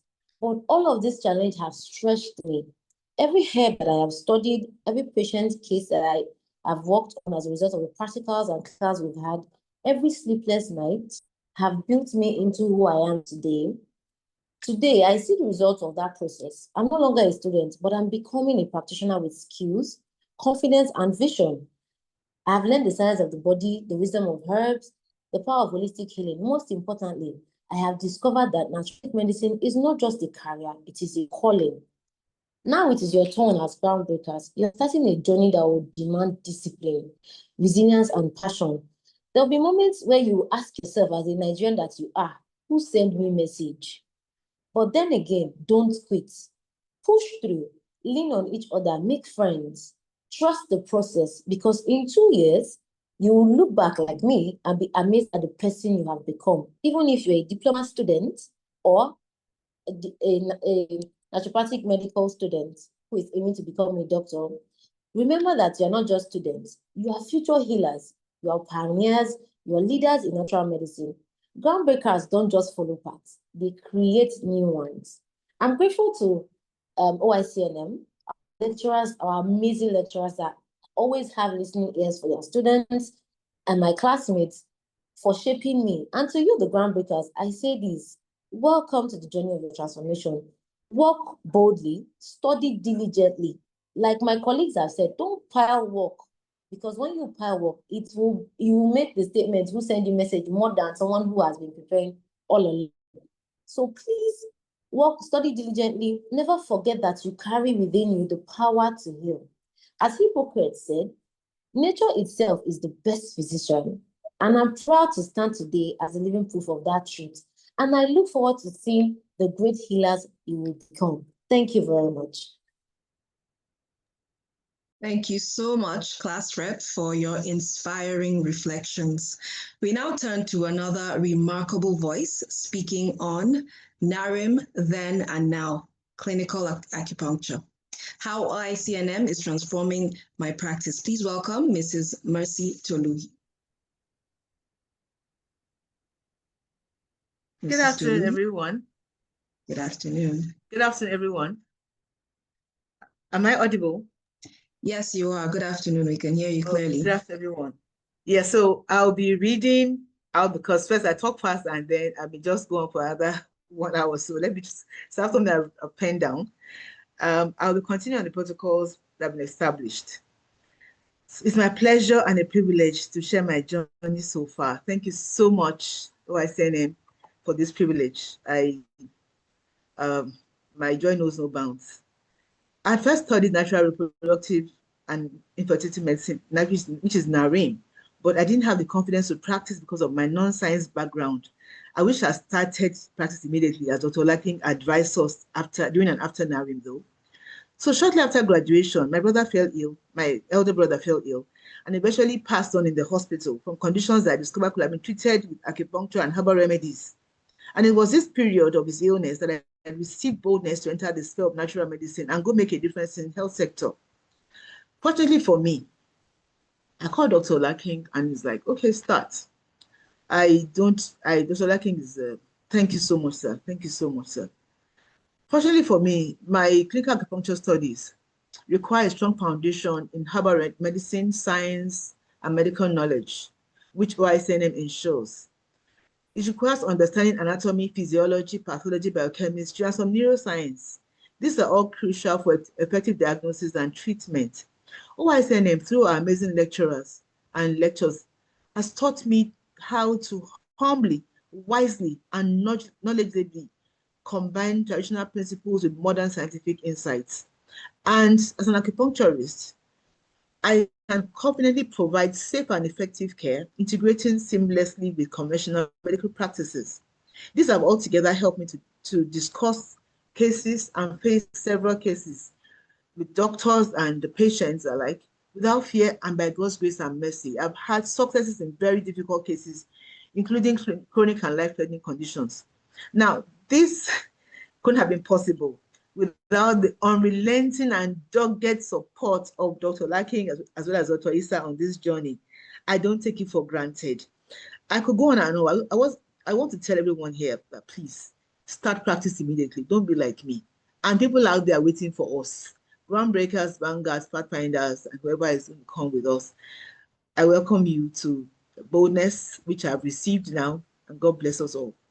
Good afternoon. Thank you.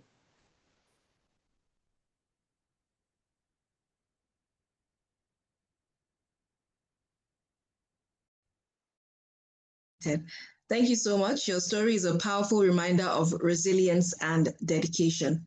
As we come to our final speaker, we look to you and your future at OICNM, sharing on strategies for freshers to start with good grades at OICNM. Please welcome Mrs. Vivian Ibiemi, a first-year Doctor of Naturopathy student.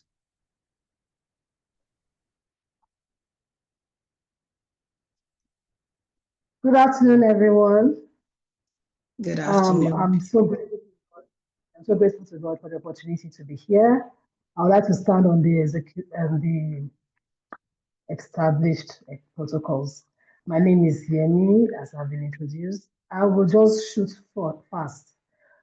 For us to be able to have a lovely experience at OICNM without burning out and without stress, we need to have good rapport with our admin, our lecturers, good rapport with our students as our colleagues, also good rapport with yourself. Good rapport with your admin, it will really help you in times when you ask that same question, now who sent me? Because the time I asked the admin, I was so burnt out, and I asked the admin, I said, please, can you just send me some points on how to calm down? And they told me this, say, Yemi, just breathe, take it easy, and relax. Those were a period that I would just look at my notes and be wondering, have I read this course at all? And I'm grateful to God for the support I got from my admin. My colleagues really did a lot of work with me. They asked me questions, and so I want to encourage us not to be angry when your colleagues ask you questions.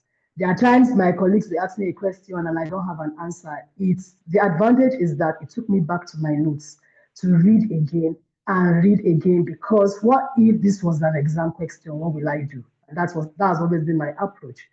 Now, the other thing I did also was to have a good rapport with myself. Like one of our lecturers said, you should have a SWOT analysis. Know your strength. Your strength is your passion. Know your weakness. Your weakness in the first place is that you don't know what you came to study. So be patient enough with yourself to learn. Know your opportunities. OICNM has given us a lot of opportunities to study. They gave us notes, media, assignments, tasks to do, even post-exam tasks for those of us that needed the upgrade. And so OICNM is always here for us, not just to excel as students, but also to excel as practitioners. Lastly, I would like to tell the groundbreakers that if you take time to survey, that is to go through your notes or go through the course outline before the classes begin, it will really help you. If you review your courses and you also recite that which you've been taught, assignments, it will really help you a lot. And one AOC is this. Once you hear a lecturer hammering on one idea, one principle, one word, take note of that. That helped me a lot. I wish I have my notes here. You'll see a lot of my jottings where I will write AOC, and I bet you they came out in our exams and tests. So remember this, your special power is your passion, and to take you through. Thank you very much. God bless you all. Thank you. Thank you. Thank you for letting us glimpse your journey. It adds so much meaning to today's ceremony. Today, you have shown us that OICNM, all the students have shown us that OICNM is not just a place of learning, but a community shaping leaders, healers, and visionaries for tomorrow. So to truly appreciate our academic journey, we must first understand the principles by which learning and growth are measured. At the helm of this pursuit of excellence stands a true architect of scholarship, a visionary who has elevated educational standards and continues to shape our path with wisdom and clarity. Ladies and gentlemen, please join me in extending a most distinguished welcome to our esteemed provost, Dr. Qasim Olawale.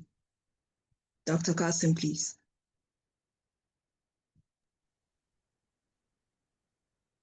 Good afternoon, everybody. Am I audible? Yes, sir, you are. We can hear you very clearly. I'm very happy to be here, and it's been very exciting and exhilarating. So I'm sure that our groundbreakers, whom we are celebrating today, have been listening attentively to the lecturers. So we have chosen the lecturers and the speakers, due to their experience, due to their knowledge, and due to their capability to actually let you know what you are coming to do at our college.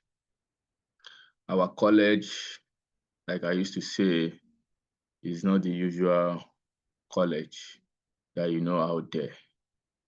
It's not the usual college that you know out there. It's not the usual university or higher institution or professional college or so that you know out there. But I've gone to different schools in the past, and of course, we have had different academic experience. But at OICNM, it's actually a different thing entirely. Do you get it now? It's a different thing entirely. And the reason why it is different is that this is a health college, natural health college, that you probably have not come across before. There is no college like OICNM presently in Nigeria. Why am I saying this? A college that has a very rigid academic structure, that has a very rigid academic calendar, and does not allow any form of malpractice. You have to do the work, you have to do the job, you have to earn it. There's no how you can manipulate at our college. You can ask those who have passed through our college and those who are currently our students. There is no how you can manipulate or you can deceive or do anything funny. So our college is not really after the numbers, but we are after the quality. The only way we can achieve our aim. You can go on our website. You are going to see our mission statement and our vision statement. The only way we can achieve this is not by any other means, but it's actually by only maintaining our quality and our standard. And we cannot achieve that if we are interested in the numbers of students. Of course, we are going to be happy if we have more students, but we are not going to be happy if the more students that we have are not actually the kind of students that we want. We want good students, we want quality students. So to talk about the examination and grading system, well, I need to let you know that at our college, if you don't have the minimum GP that you are supposed to have per semester, you are not going to cross to the other semester. There is a minimum GP of 2.5 that you have to have before you can proceed to the next semester.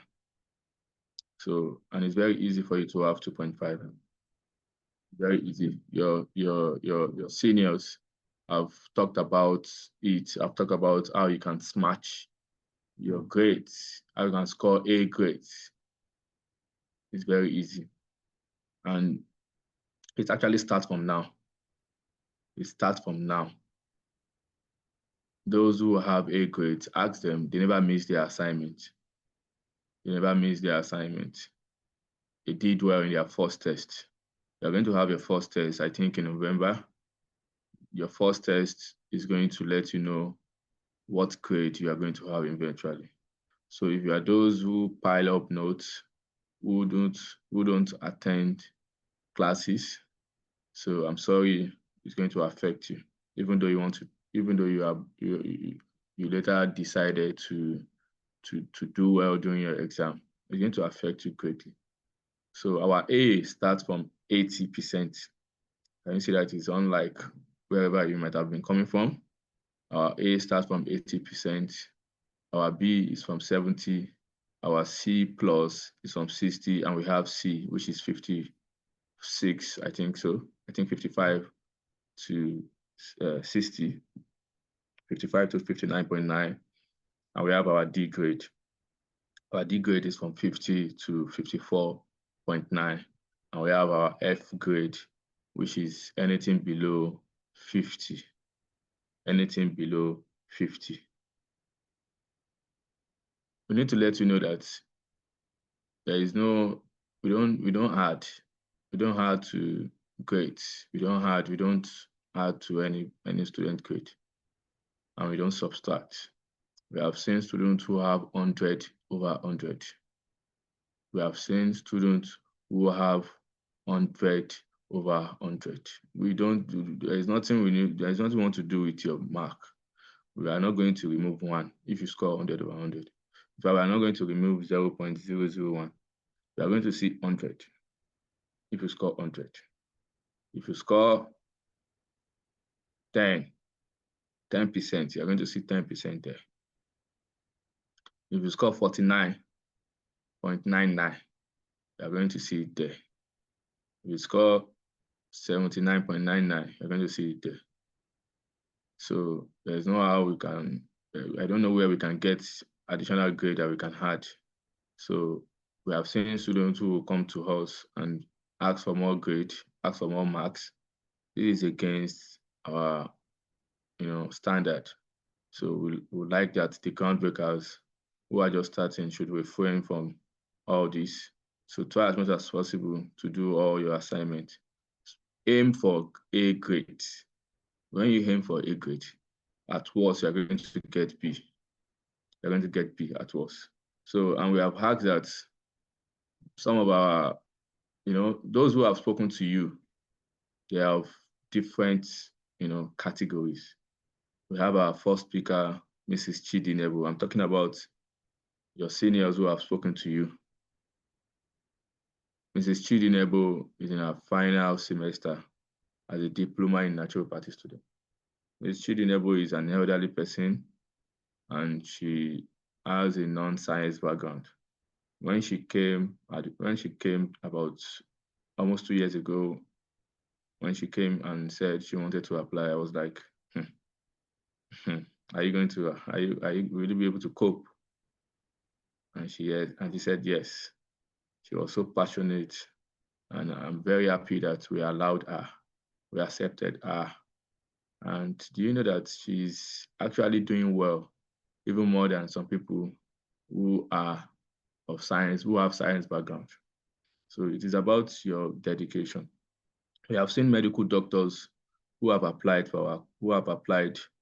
into our college, and I think one of them could not even pass the entrance exam.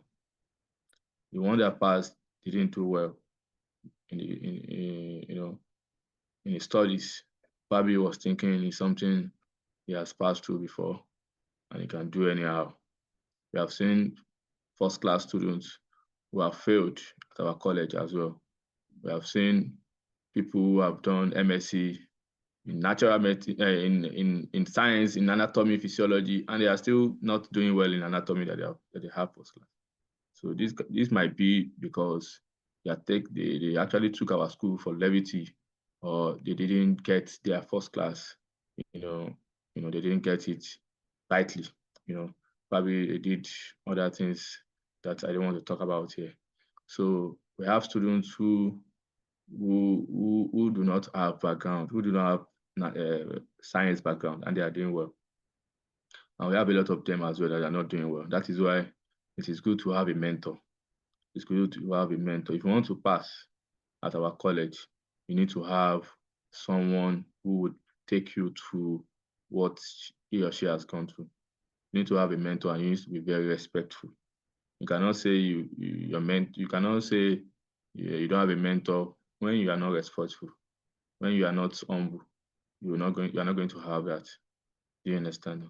So we ask practical questions. We ask practical questions. We don't ask questions that will need you to always cram. No, we are after your understanding. Do you understand? So another thing is that our software, our examination software, is one of the best in the world. One of the best in the world. It's mostly used by big organizations and universities, where we can detect any unusual behavior during the exam. Can detect, can hear you, can hear your voice, you can see whatever you are doing during the exam. All of everything that you are doing, the software is capable to know whatever you are doing while writing the exam. So the best you can do is to start studying now. Have a timetable, know what you are supposed to do at every time. Dedicate, have time for everything. You cannot be busy, cannot be too busy with every other thing and say you want to pass at OICNM. Like I used to say, one of my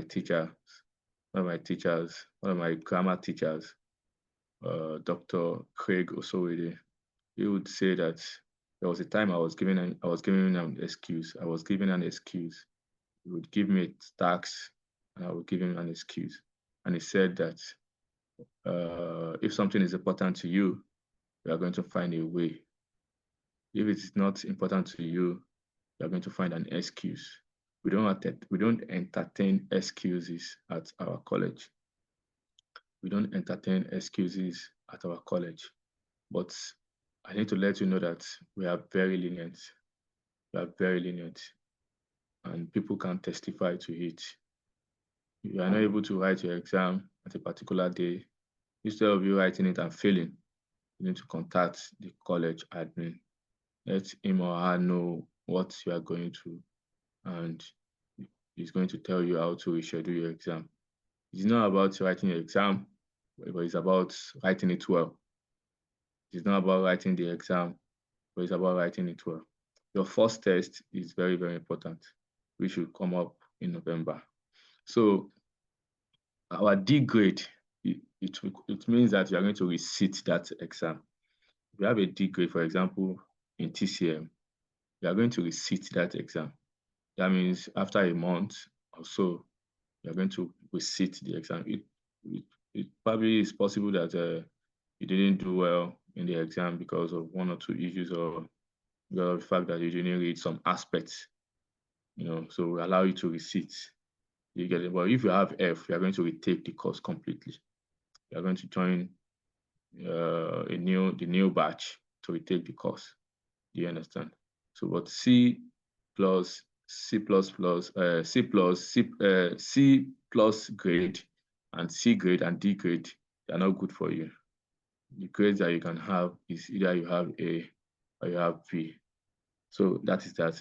So I need to mention one or two things. There's some things I need to clarify from what our distinguished speaker, Professor Abdulrazak Alao, one of the things he mentioned while he was delivering his speech. So all what he said is for emphasis sake, very correct. We are not those who lie. We are not those who deceive. Do you understand? Our students. We are not those who deceive our students.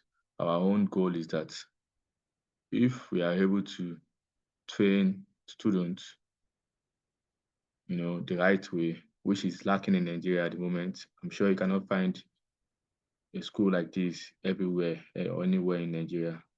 You can go and do your research. You end up coming back and letting us know that there is none. There is none. Don't be deceived. Don't be deceived. There is none. I can tell you, even in the whole West Africa, there is no school as structured as OICNM. So don't deceive you. Don't let anybody to use regulation to deceive you. That our school is this, our school is this, our school is that. Don't let anybody to use that one to deceive you. Like what Prof have said, at the moment in Nigeria, so there's need for our bill, TCAM bill, to be passed. It has reached the first reading, the second reading, and we are hoping that very soon it's going to be passed. The bill to regulate natural medicine and natural medicine colleges in Nigeria will be passed. Do you understand? But what we have in Nigeria at the moment is we have what we call the MDCN, which is regulating the medical doctors, the medical field, the dentists, and the likes. The Medical and Dental Council of Nigeria. So the Medical and Dental Council of Nigeria has a department, or has under them the TCAM, the Traditional Complementary and Alternative Medicine. And the board was dissolved a few years ago. The board that gives license was dissolved a few years ago. Do you understand? So we are hoping that after in a few months to a few years, the board would be resurrected again, so that our students can proceed to get their license after sitting their board exam. So you are going to sit your board exam and you're going to be licensed. The reason why the board was dissolved was not for any other reason, it was not because of any other reason, but because of the fact that there are now a lot of quacks, a lot of schools that are not training. Imagine you going to school and it's and from your transcript given to you by the college, the transcript is saying that you have studied for 3 years. But when they saw that, are you with me? Are you with me now? Am I still audible? Yes, sir. We can hear you.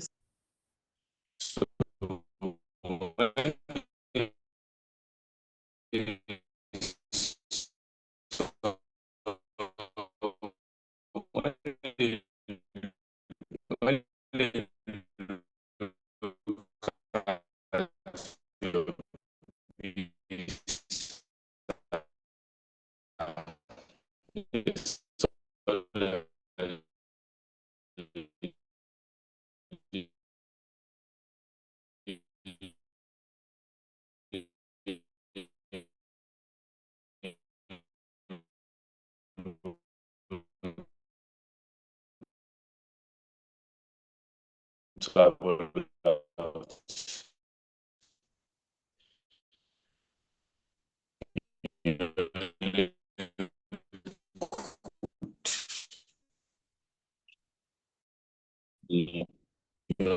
cooked the transcript.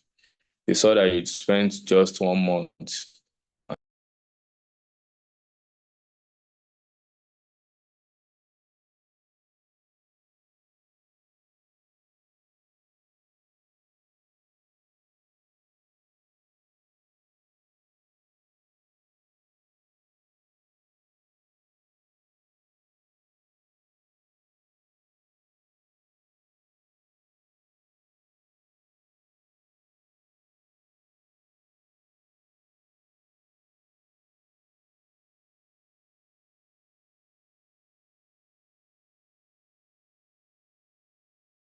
Sorry for that. I hope you can hear me now. So like I was saying, am I audible now, Ms. Faiza? Yeah, okay, great. So like I said, our college is not the Nigerian college that you know. Do you understand now? You can see that our major program is naturopathy. Do you understand now? Our major program is naturopathy, Nigerian college that you know. So our aim is that you will be able to, when you graduate, you'll be able to sit the board exam. You get it now outside there, probably in the US, in Canada also, and be able to practice wherever you find yourself. So before then, if Nigeria is ready to regulate natural medicine, then that's fine. But if it's still like that, then you'll be able to, the sky will be your limit, would be your starting point. Let me put it that way.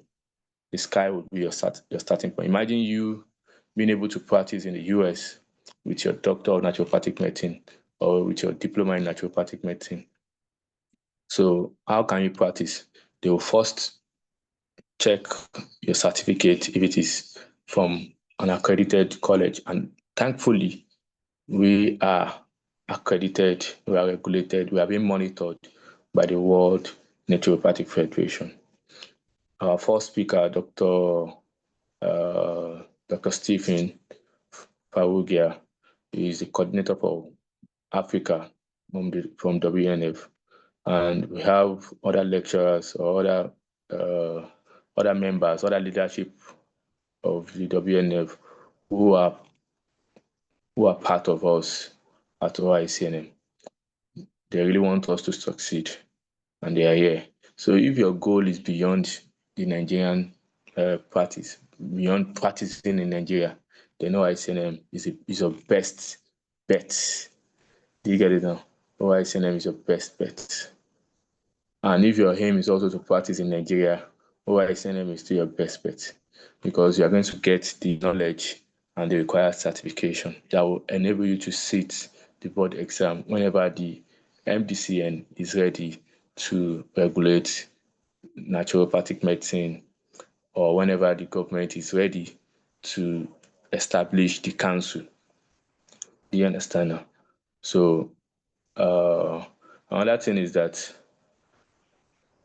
that will help you to practice abroad is that you need to sit the board exam over there. And without knowledge, you cannot pass it. You cannot pass the exam.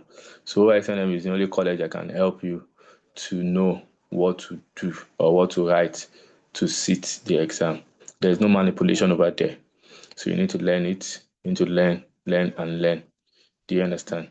And another thing that will help you to practice over there or to become a renowned, a worldwide practitioner of naturopathic medicine or of natural medicine is the caliber of lecturers, the caliber of the diverse lecturers that we have. We have lecturers from different parts of the world, different part of Nigeria and different part of the world. Do you understand now? And we are still going to have more and more. So it's better to join OICNM today if you have not joined us, to be part of the pioneer or to be part of the to be the real groundbreaker or the pace setter or the pathfinder or the vanguard as the case may be. So I would advise you to join today if you have not. And if you are in, find a way to continue. You can learn slowly. There is a way you can speak with the admin. You can learn very slowly. Do you understand that? You can decide to learn very slowly. You can do your 2-year program within 3 years if you are the very busy type. You can do your 4-year program within 5 years if you are the very busy type.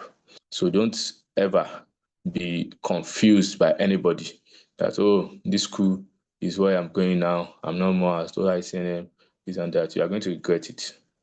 You are going to regret it. That is the truth about it. So we have told you what you may be looking for elsewhere. What you may be looking for elsewhere is the certificates that they have promised you, they have lied to you that this is what they will do. This is the certificate that is recognized. This is that. Do you understand? So we are not after anybody, but we have to continue saying the truth. Do you get it now?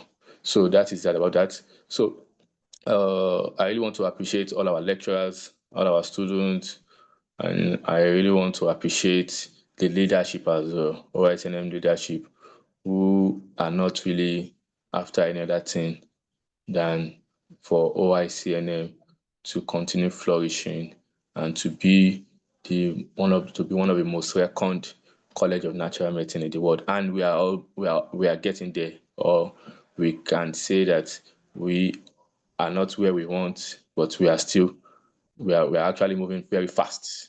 We're actually moving very fast. And that is why our lecturers for today accepted to speak at our event. Dr. Saifullah Adam G. He is in charge of licensing. He's in charge of licensing in the Gulf country, in Dubai and Sharjah. Someone who is in charge of licensing. He's fully part of OICNM and is monitoring us. When I was with him a few months ago in Dubai, he mentioned some of the strategies we can continue following, and we are following it, and he's saying it and he's happy about it.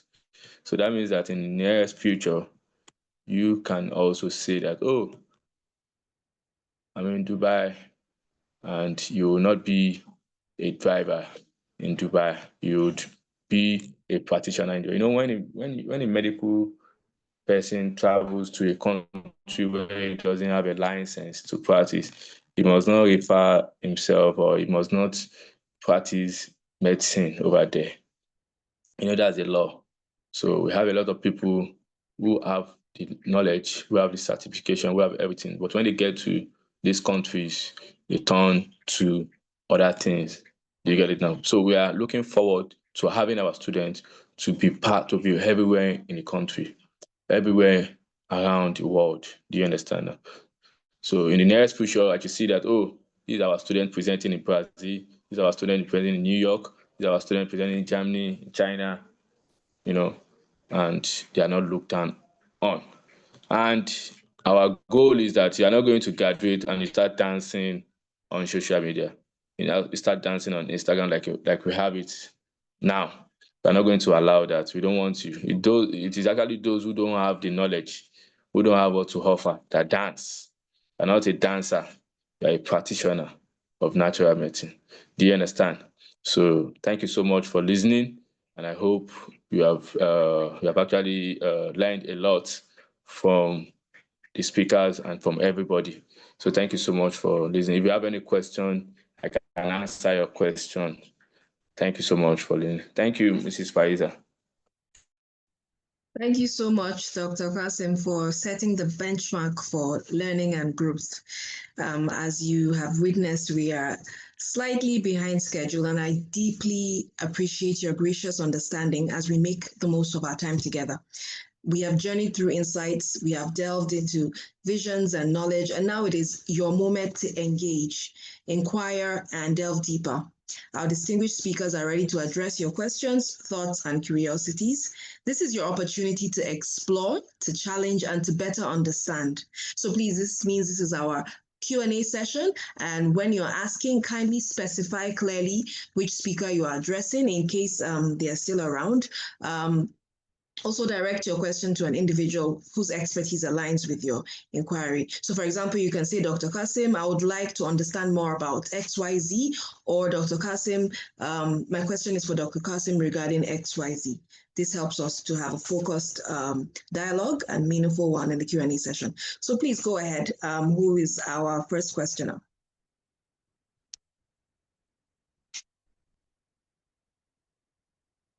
I'll be looking at the chat section to get our questions.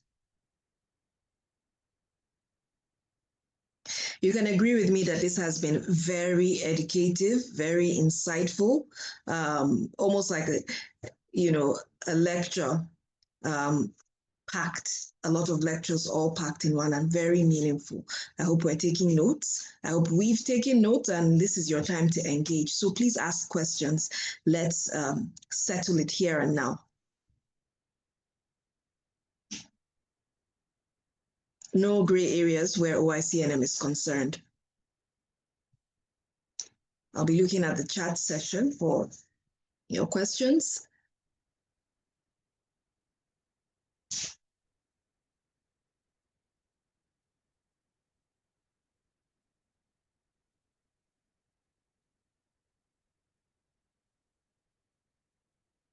I'm not seeing, okay.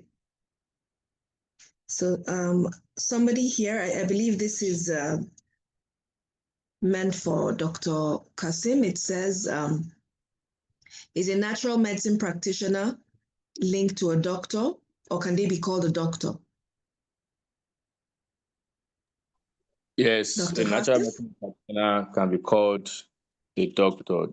Of course, it depends on the level at which the person has learned. If you have learned to the level of doctorate, if you have learned to the level of doctorate level, you understand. Like you studying Doctor of Naturopathic Medicine, you can confidently call yourself a doctor and you can be addressed as such. Do you understand? Every country have their own regulation. One, for example, Dr. Stephen Farugia.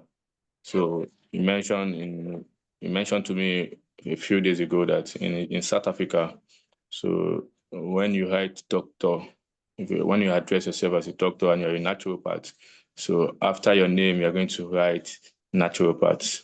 You're going to write naturopath so that it's going to let everybody know that you are a naturopathic doctor. I think in the US, after writing doctor, probably your name is, let's say, who is the person that has the question? So let's say you are so Dr. Esther Idet. You now write ND at the back of your name if you're a naturopathic doctor.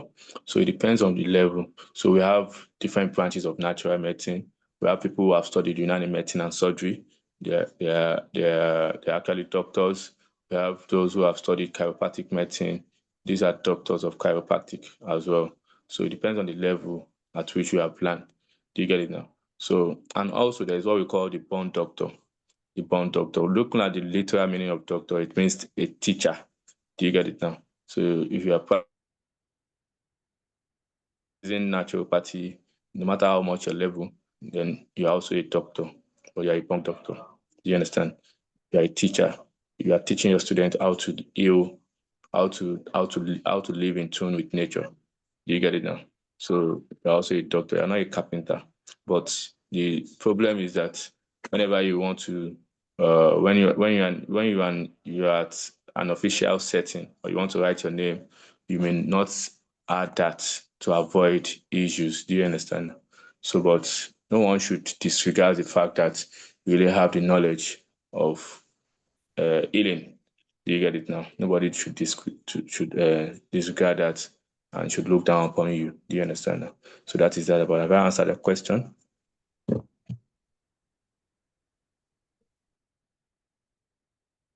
Okay, I hope you're satisfied with the answer Dr. Kasim has given.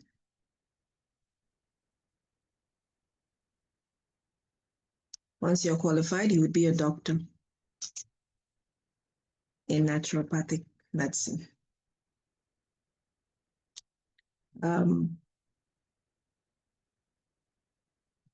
Okay, so there seems to be no question in the chat section, and perhaps all our matriculants are they're already well grounded on naturopathy and everything about OICNM. Okay, so I see a question here. It says, I'm taking the herbalism course. I'm aiming to be a confident and compliant herbal practitioner. Does OICNM support with NAFDAC registration of herbal products? Of course, there are requirements already published by the NAFDAC. Once you meet up with the requirements, you'll be given NAFDAC approval. Do you understand? So OICNM can help you achieve that, because we have a lot of students who have achieved that, and that is also what we propagate at OICNM.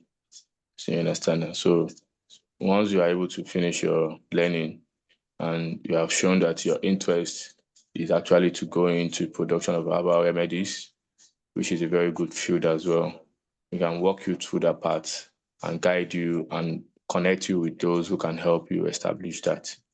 I've answered that question. I believe so, sir. Okay, someone is raising up his hand. I think Emmanuel Agada is raising up his hand. He wants to ask a question. Can you go ahead? Let's have the last question from you. Let's have the last question. Okay, good afternoon, sir. And good afternoon, everyone in the group. Good afternoon, you're welcome.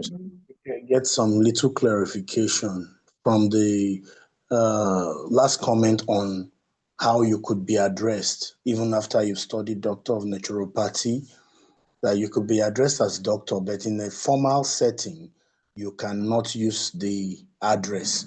So I just wanted you to shed a little more light on what type of formal setting are you talking about, so that at least we can know where the limits of this title goes.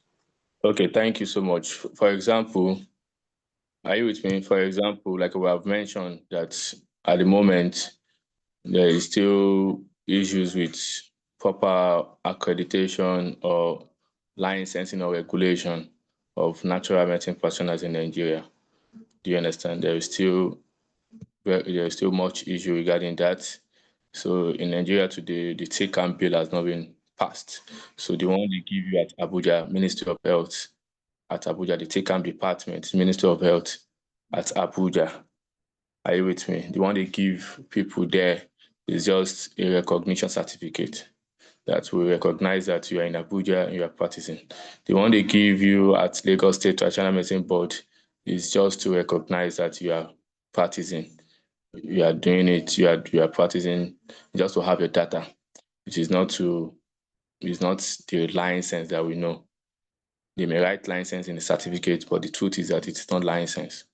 Do you get it now? It's just to let the government know that this is the number of people practicing natural medicine or practicing traditional medicine in Nigeria. Because before you can have a license, there should be an examination. You should have passed through a formal learning from a reputable college. Are you there? So the question you are asking is that what kind of formal setting? For example, you are in the midst of medical doctors and you don't have Doctor of Naturopathic Medicine degree, then it's better to address yourself as probably naturopath, this and this, or Mr. this and this, to avoid issues also. If you don't have that doctorate degree, if you don't have ND, you have Doctor of probably Naturopathic Medicine, DTIM, or Doctor of Unani Medicine, or so. Better you address yourself as Mr. But if you are out there every other places, do you get it now? So you are free to address yourself as doctor. Even if you have diploma, you are free to address yourself, because it's actually what you call yourself. You cannot say you are a carpenter, but let everybody know the kind of doctor that you are. Don't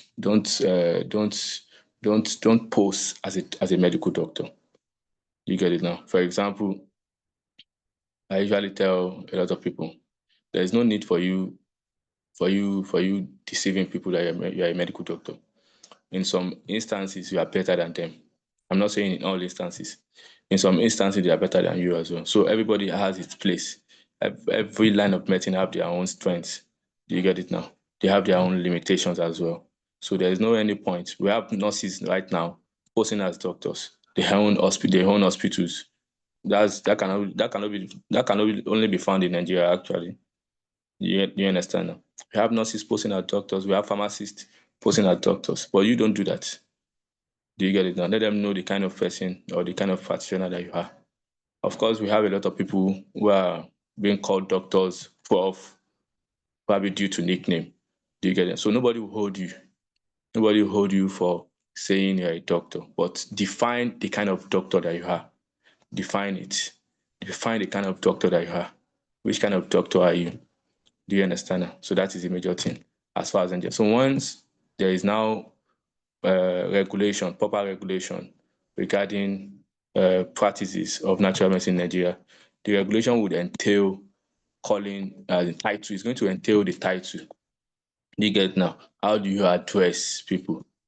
Do you get it now? Of course, we have many doctors now. We have doctor of optometry. We have doctor of physiotherapy. So the word doctor is not even the major issue, but what kind of doctor are you? Like I mentioned, one of my teacher, in the grammar world, Dr. Craig Osowedi. Dr. Craig is not a medical doctor. He's not a PhD holder, but he's a doctor of English grammar. He can actually treat your problem if you have issues with grammar. He uses, in fact, the name of his organization is Dr. Craig Communication Clinic. That means he can help you, if you have problem with vocabularies, grammar, and so on. So it is not really about the title. It's about what kind of doctor are you. So when you address yourself as doctor, probably by just having diploma, do you get it now? Make sure you let people know that this is the kind of doctor that you are. Do you understand? So have I answered that question? Okay, Dr. Olakin, please can we take one last question? You've answered it. Thank you very relevant. much. Okay, one last question. Okay. Yeah, so it's about ND students traveling to China. Is it possible for them to travel to China to gain more knowledge and TCM practices? Of course. We have a very good, collaboration with different universities. Do you understand? But we have not been mentioning this.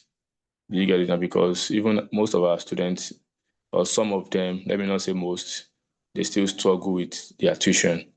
So what's the point? What's the point mentioning about you traveling to China when you are still struggling with your tuition? Which one should be more important? It's about your tuition. But if you have the means, you can reach out to us. I will tell you some of the colleges that we have MOU with. Do you get it now? I'm going to tell you some of the colleges you can go. But you can even advise, instead of going to China, we can tell you other schools that will be better off, or other countries that will be better off for your level. Do you get my point now? For your level. So where you can learn more and where you can, actually have much more experience. Even though China is ahead, but there are still many other places that we can suggest for you to go, which we have much more in contact with. Do you get it now? So that is that about. Have I answered that question? Thank you, Dr. Lacking. So as we said, that's our last question, and we have explored remarkable insights, and we want to hear from one of our dedicated educators who will bring our ceremony to a graceful close. Please join me in thanking our distinguished speakers for their openness and their generosity in sharing both knowledge and wisdom. It is my honor to invite Mr. Emmanuel Babatunde, one of our esteemed lecturers, to deliver the closing remarks. Please give him a warm welcome.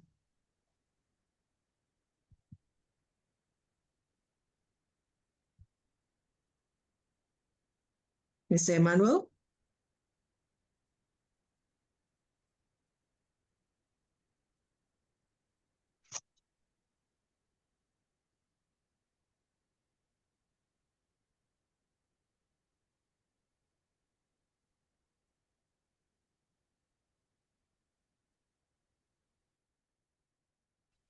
Okay, thank you.